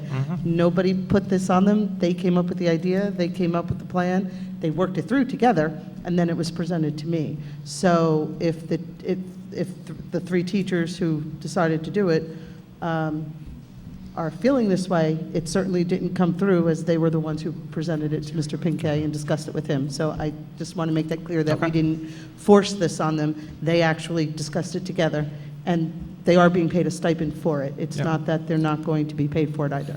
It helps to understand that they're volunteering for it. The other question is this where we should be spending? Is this the priority how should we prioritize this with everything else that's going on the board? That's a board level decision. So I guess when the time comes up for the stipends and the action, that's where we would have the opportunity to vote on that. Mr. Pulsifer? Just to clarify, because I'm getting more confused as we go, this is an entirely new expenditure with no funding, as opposed to, I think this kind of overlapped a little bit with our Title I discussion, and I want to make sure in my head I understand. The Title I is money we have to figure out a program, but that's it's correct. there. This proposal would incur unanticipated expenses. Unbudgeted. Unbudgeted, unanticipated expenses, and is a new, I'm not sure I want to go quite as far as calling it a new curricular program, but it's certainly an extension to an existing curricular program, which is a new change. That's correct. I think we need some clarity on that. Dr. Antunes, you budget for innovative programs? We do budget for innovative programs. Now, when the Education Committee asked us to develop a program, this was after the budget had already been approved. So this was after the fact that the budget had already been approved, and then the Education Committee asked us to come up with this. Yes. So therefore, no, it's not in the current budget. However, we do have, with the transition of a supervisor and an incoming supervisor, a program did not run. So we do have some money there to utilize. However, it was not budgeted because we were asked after the budget was already slated. I didn't mean that to suggest that this was an inappropriate administrative procedure or anything else. I'm just trying to understand what exactly we're talking about here. And if, in fact, there's money and for innovative programs and things, do we have a choice between innovative programs, or are we being told, here's the innovative program we want, as to how do we balance, okay, if we have money to spend on innovative programs, what are our choices? To say which is the innovative programs we like the most, or is, if we decide, going back to Greg's question, we decide we don't think this is the best way to go, we can vote no at that time, but we don't know what we're voting yes for. We're just saying, I don't want this one, but I don't know what my other choices are or what recommendations we might have for an alternative way to do an innovative program. We're just being given one option and having to say either I like this one or I don't, but I don't have anything to compare it to. That's correct. That doesn't help. Yeah, I'd like to say something for the Education Committee. Actually, all the questions you raised were raised by the Education Committee too.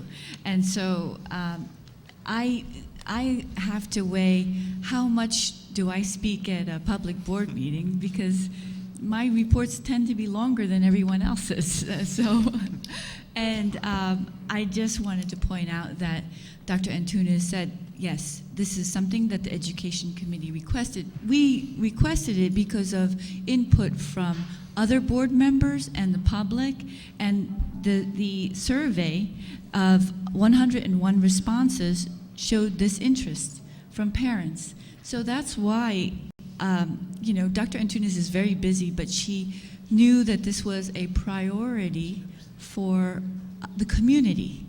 We had a lot of feedback from our community saying, let our children have exposure. And that's why I'm talking about patience. As far as money or budgeting, Dr. Antunes actually specified 2 areas where the money would come from, and it seemed logical to us on the committee. I didn't want to bore the rest of the board and the community if we knew that there was available funding, and it wasn't coming out of innovation. So that's why I have to balance, because I know I talk for a long time. I mean, I love the curriculum, but you know, there's a limit to what we need to say. As far as having 2 options, we as board members have to take the expert advice of our district supervisors and then say, this is what, and exactly what Dr. Antunes said was, this is something that the teachers had said they would like to do for their students. So I don't, unless we can't say we want option 2, because this is coming from the teachers as their proposal. And so we're meeting the needs of our community, and the teachers are initiating it. And that's why the Education Committee said this is a good proposal to bring to the full board. Mr. Pulsifer. And I don't mean to sound like I'm trying to steal the authority or the job of the committee or Dr. Antunes. I'm just trying to understand what we're doing. Part of my concern here is, yes, we got public input about the World Language Program, but we actually specified that that's what we were talking about. We didn't say, hey, what are the areas, hey, members of the public, what are the areas you'd like us to address?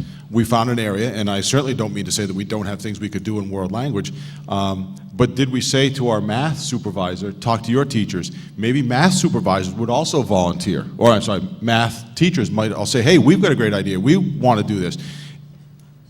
We have to be more open in terms of looking at everything instead of, we kind of dictated by doing a survey or whatever in the world language area, we sort of precluded by not looking in every other area, or at least to my knowledge we haven't, to make sure that we're addressing, and that's what I say about choices. Not that I have any problem with having a program to support and get exposure at an early age for world language. But maybe we also need exposure at an early age to more of the math concepts that we've been struggling with in testing. And so I'm concerned about what survey we did or didn't do, and what was the process for evaluating what innovative programs to consider. I'm not saying this is a bad program, but did we actually think about what could we do in every curricular area and then say which is the best one? Mrs. Haas. Sorry, I have to chime in on this, but what is it, 3 years ago, when we reinstated Chinese and Spanish back into the elementary school curriculum, there were task forces formed involving so many people in terms of supervisors, teachers, everybody, in terms of selecting languages, figuring out how to reinstate that into the curriculum, and figuring out how it would articulate through K through 12. And there has, in the time I've been on the board, which is feeling very long now, there has, in my opinion, never been anything studied so much.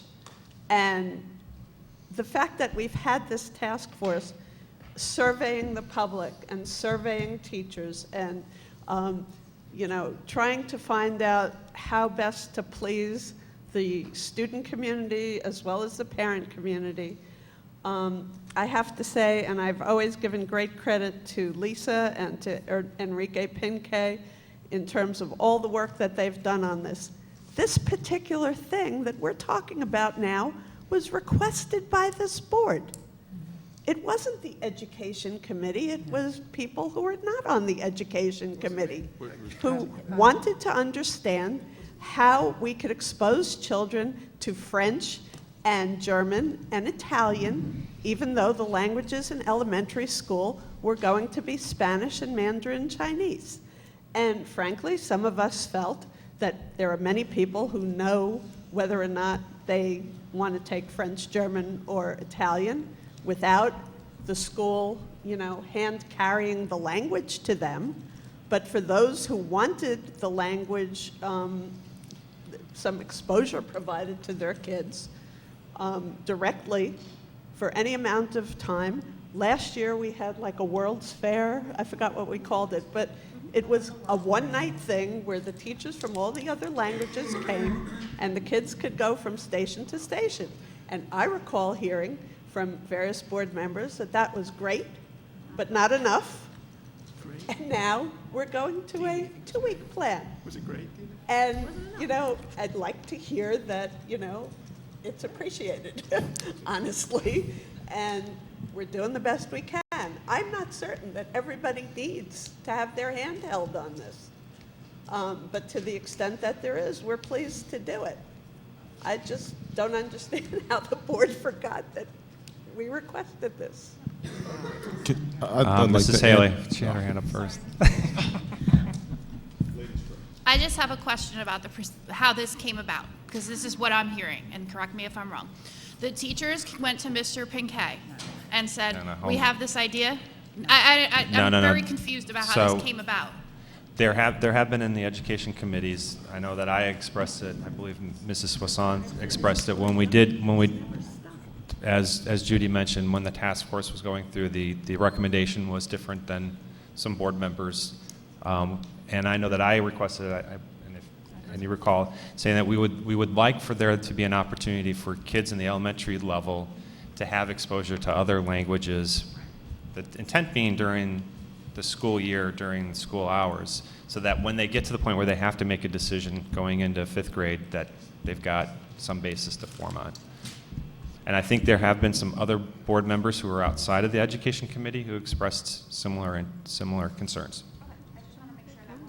Because I support the language, implementation. I understand. I don't want to make it sound like I'm not. I'm just trying to understand how this came about, finding out whether it came from the education committee, the task force. I was getting confused with all of the...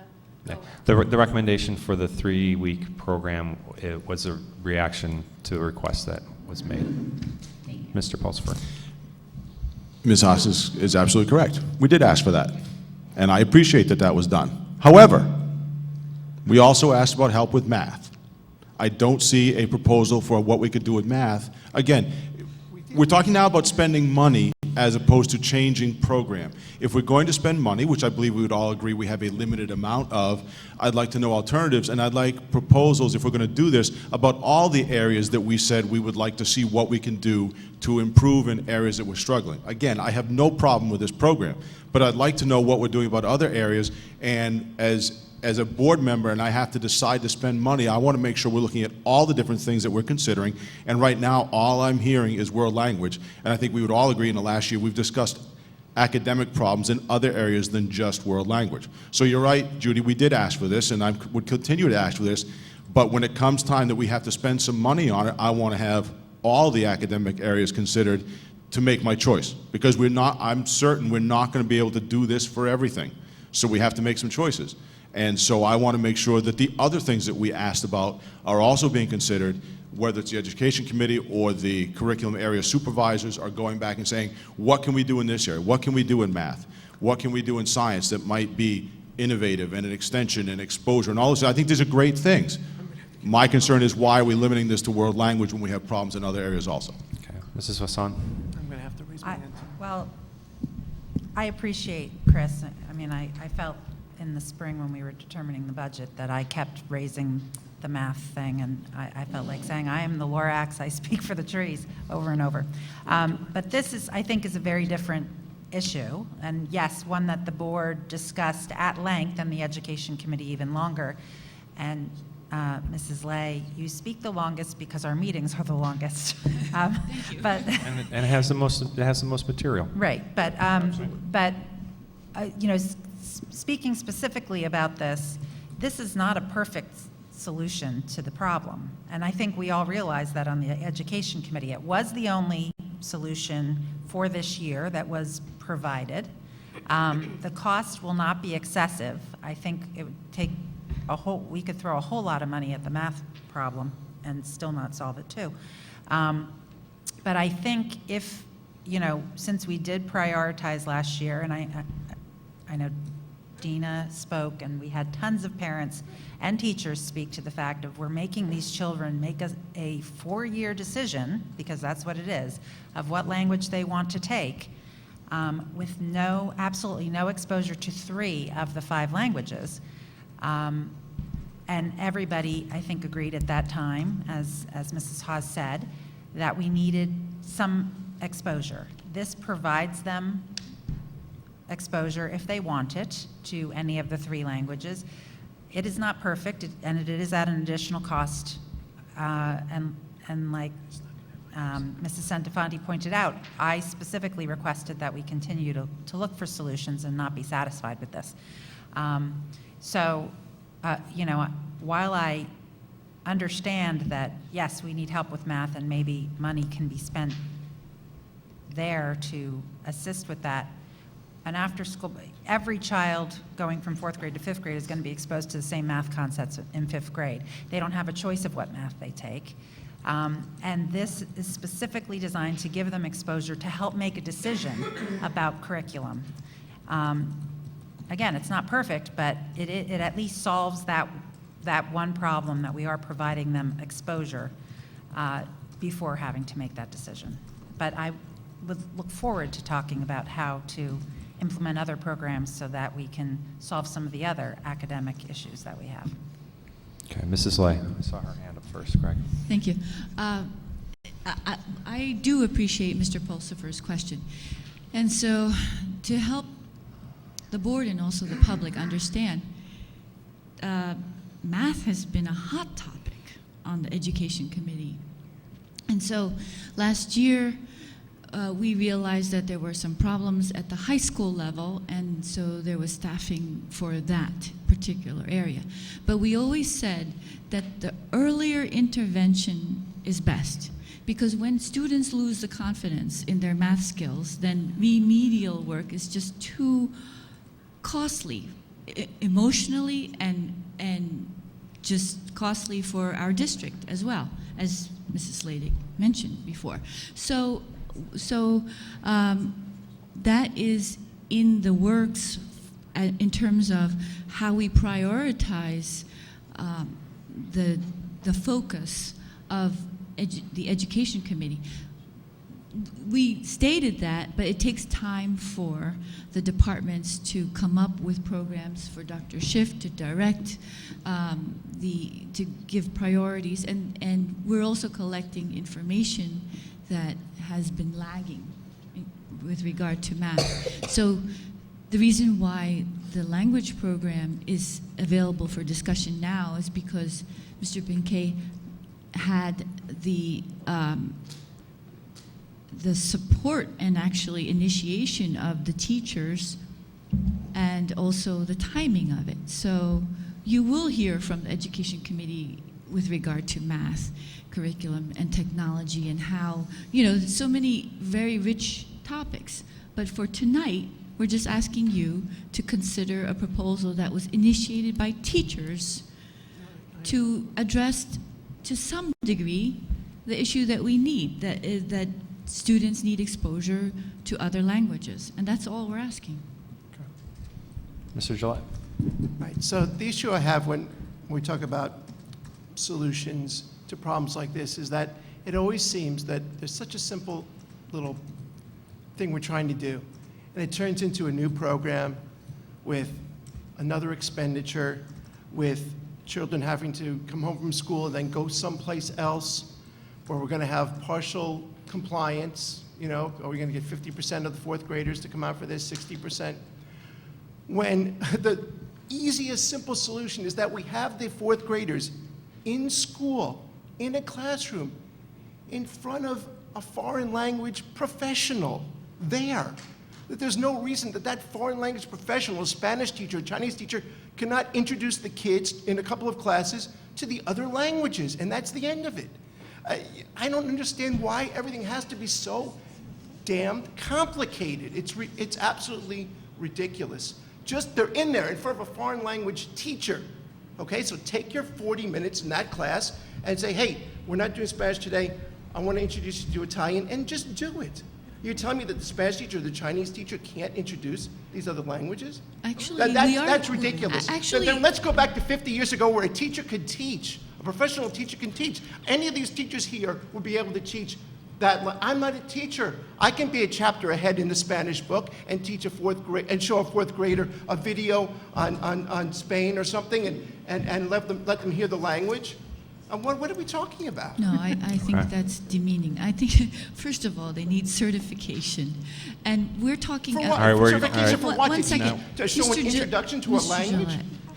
Okay. Look, the Italian, German, and French teachers are initiating this. They're the experts in Italian, French, and German, not Chinese or Spanish teachers. Okay.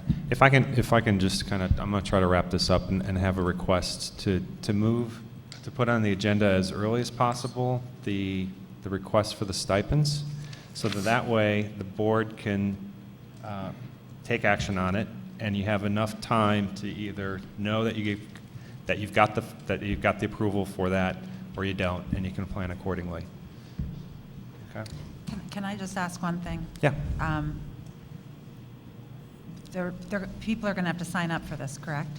That's part of my motivation to try to get the board to One other act. thing that could be considered is if there's a minimum enrollment to make it worthwhile. And I don't think we discussed that at the Education Committee meeting, but I do think that is something that should be considered. And the board would probably benefit from knowing how many people sign up for these things. Okay. So, thank you. Okay. Thank you, Mrs. Soisson. Any other questions or comments with regard to the Education Committee report? Thank you, Mrs. Lay. HR, I don't think there is a committee report. Okay. I just don't want to be grilled on anything. We're all tired now, Chris. So. I did ask, with regard to the medical science class and going from 5 credits to 6 classes, that increase in the teaching, just go over to HR just for a sanity check. Yep.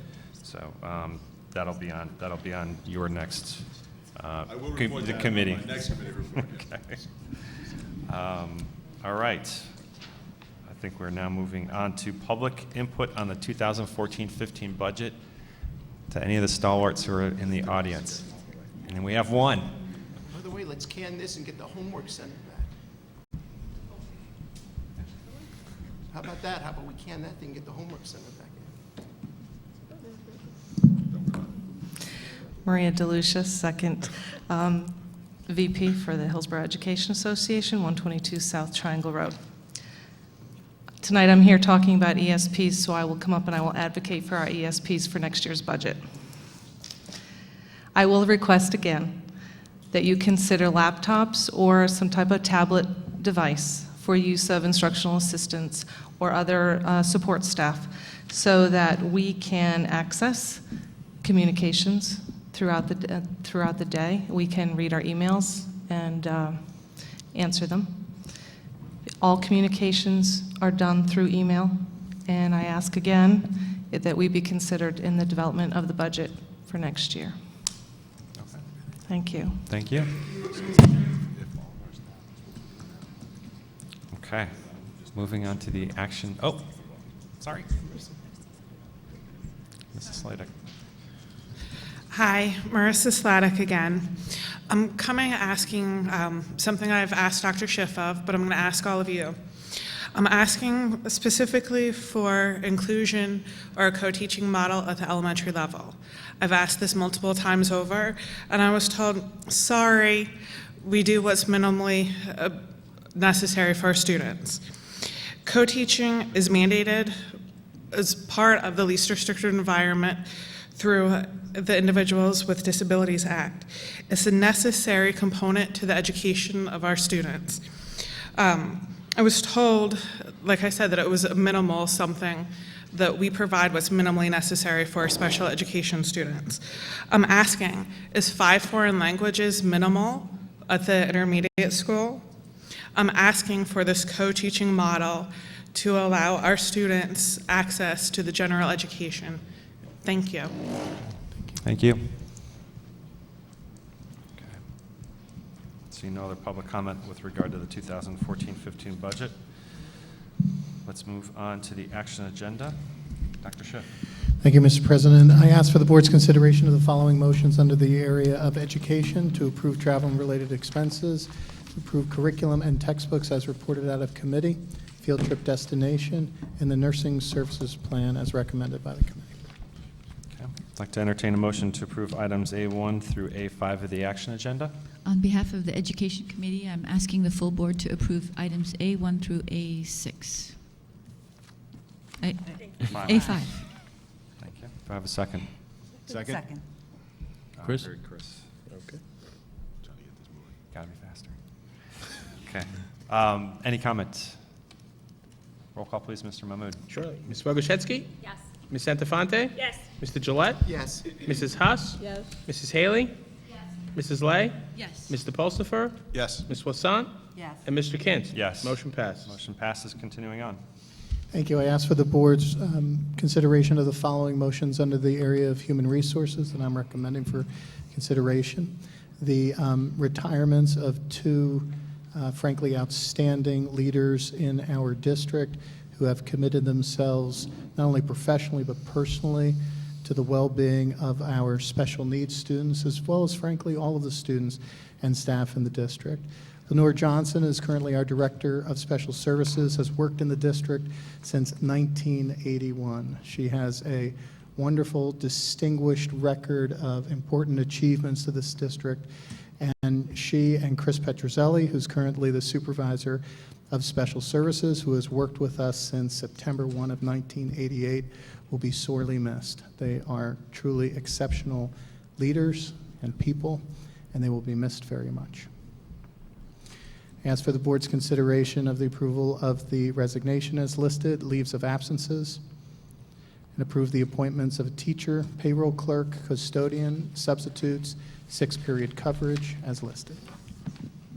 Okay, I'd like to entertain a motion to approve items B1 through B4 of the action agenda. So moved. I have a second. Second. Gotcha.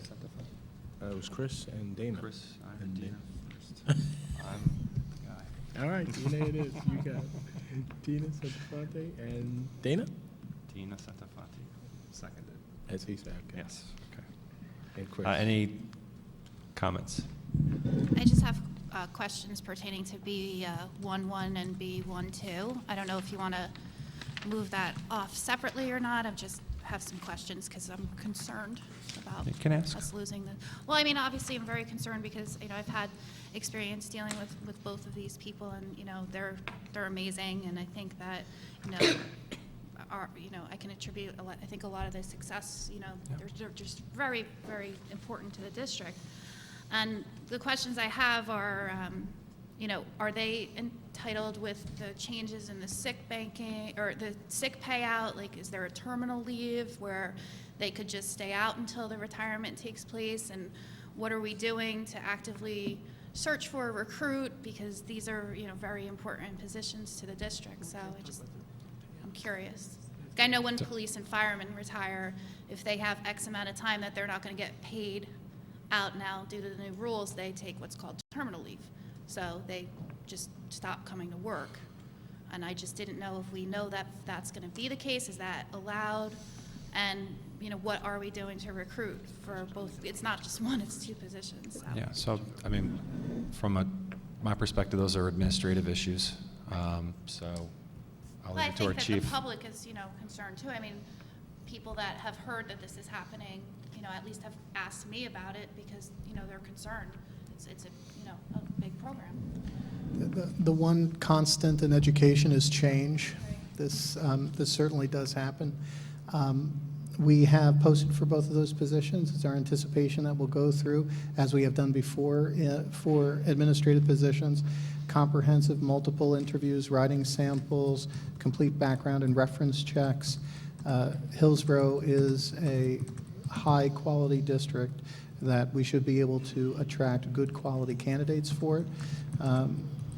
We will do what is necessary to try to attract the right type of people to our district as we have done before. It's certainly a challenge. These are two extraordinary individuals. You know, we'll fill the positions. We're not going to fill the shoes, but we'll definitely fill the positions as we move forward. Mr. Pulsifer. I'd just like to follow up on that. I think that, no pun intended, but this is a special area, not just in terms of the curricular area, but even in terms of a lot of the legal and procedural issues that they may deal with that curriculum supervisors for other academic areas wouldn't see. And them both being in the same area, there's a huge amount of institutional knowledge. Even forgetting the terminal leave, they work up right through their last day of their retirement dates. There's still a lot of institutional knowledge going out the door in an area that requires additional expertise, again, because of some of those legal and the other requirements. So, you know, I think that's something we should definitely consider, not only in terms of the hiring, but potentially in some terms of transitional plan to make sure that that institutional knowledge in these critical areas isn't lost. Yeah, that's a good suggestion. And not surprisingly, both of them have expressed to me that they will help with the transition in whatever way they can. Okay. Any other comments? Questions? Okay, roll call, please, Mr. Mahmood. Surely. Ms. Bogoshevsky? Yes. Ms. Santafonte? Yes. Mr. Gillette? Yes. Mrs. Haas? Yes. Mrs. Haley? Yes. Mrs. Lay? Yes. Mr. Pulsifer? Yes. Ms. Wassant? Yes. And Mr. Kins? Yes. Motion passed. Motion passes. Continuing on. I ask for the board's consideration of the following motions under the area of operations: the approval of the monthly financials, the bills list, line item transfers, and the annual audit report as reported out of committee, and to approve a settlement agreement, as well as the transportation contracts as listed. Okay, I'd like to entertain a motion to approve items C1 through C6 of the operations agenda. So moved. A second. Second. Gotcha. Any discussion? Roll call, please, Mr. Mahmood. Got it. Ms. Bogoshevsky? Yes. Ms. Santafonte? Yes. Mr. Gillette? Yes. Mrs. Haas? Yes. Mrs. Haley? Yes. Mrs. Lay? Mr. Pulsifer? Yes. Ms. Wassant? Yes. And Mr. Kins? Yes. Motion passed. Motion passes. Any old business from board members? Old business from the public? So just also, some of the requirements that we have is to have a public comment section at the beginning of the meeting, towards the beginning, also at the end. So that's Mr. Blevins. Dana Blevins, president of the HEA. This is really fresh old business. I would like to give the opportunity to Mr. Gillette to finish a statement that I think in discussion he cut off.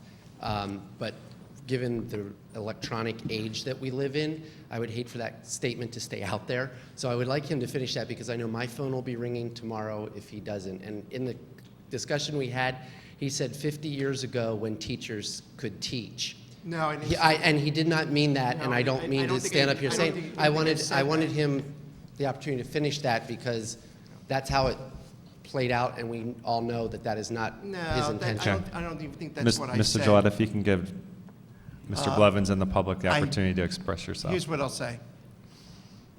It doesn't even have to be 50 years ago. Anytime, I don't see the prohibition against a professional teacher. And I did not say a professional teacher like we have in the audience today? And at our school district, any teacher that we have would be able to teach an introduction for 45 minutes to their class. If you're a foreign language professional, you should be able to do it. What I'm saying is, not the teachers are great. My mother was a teacher. I love the teachers. The teachers are awesome. I guess their hands are being tied, I guess, by Dr. Antunes or whoever says that they're not allowed, that a foreign language professional isn't allowed to give an introduction to Italian or German or French. Who's tying their hands? Not me. Okay, Does that make sense to you? I just wanted to give you the opportunity because I know you, knowing you, I know that was not the intention of your statement, and I just didn't want that left on the public record. So that's why I wanted to come up here. Thank you, Mr. Thank you. Blevins. It wasn't on the public record until What happens on YouTube stays on YouTube. Okay. I'd like to entertain a motion to adjourn. So moved. Do I have a second? Second. All in favor? Aye. Opposed? Abstentions? We're adjourned. Thank you.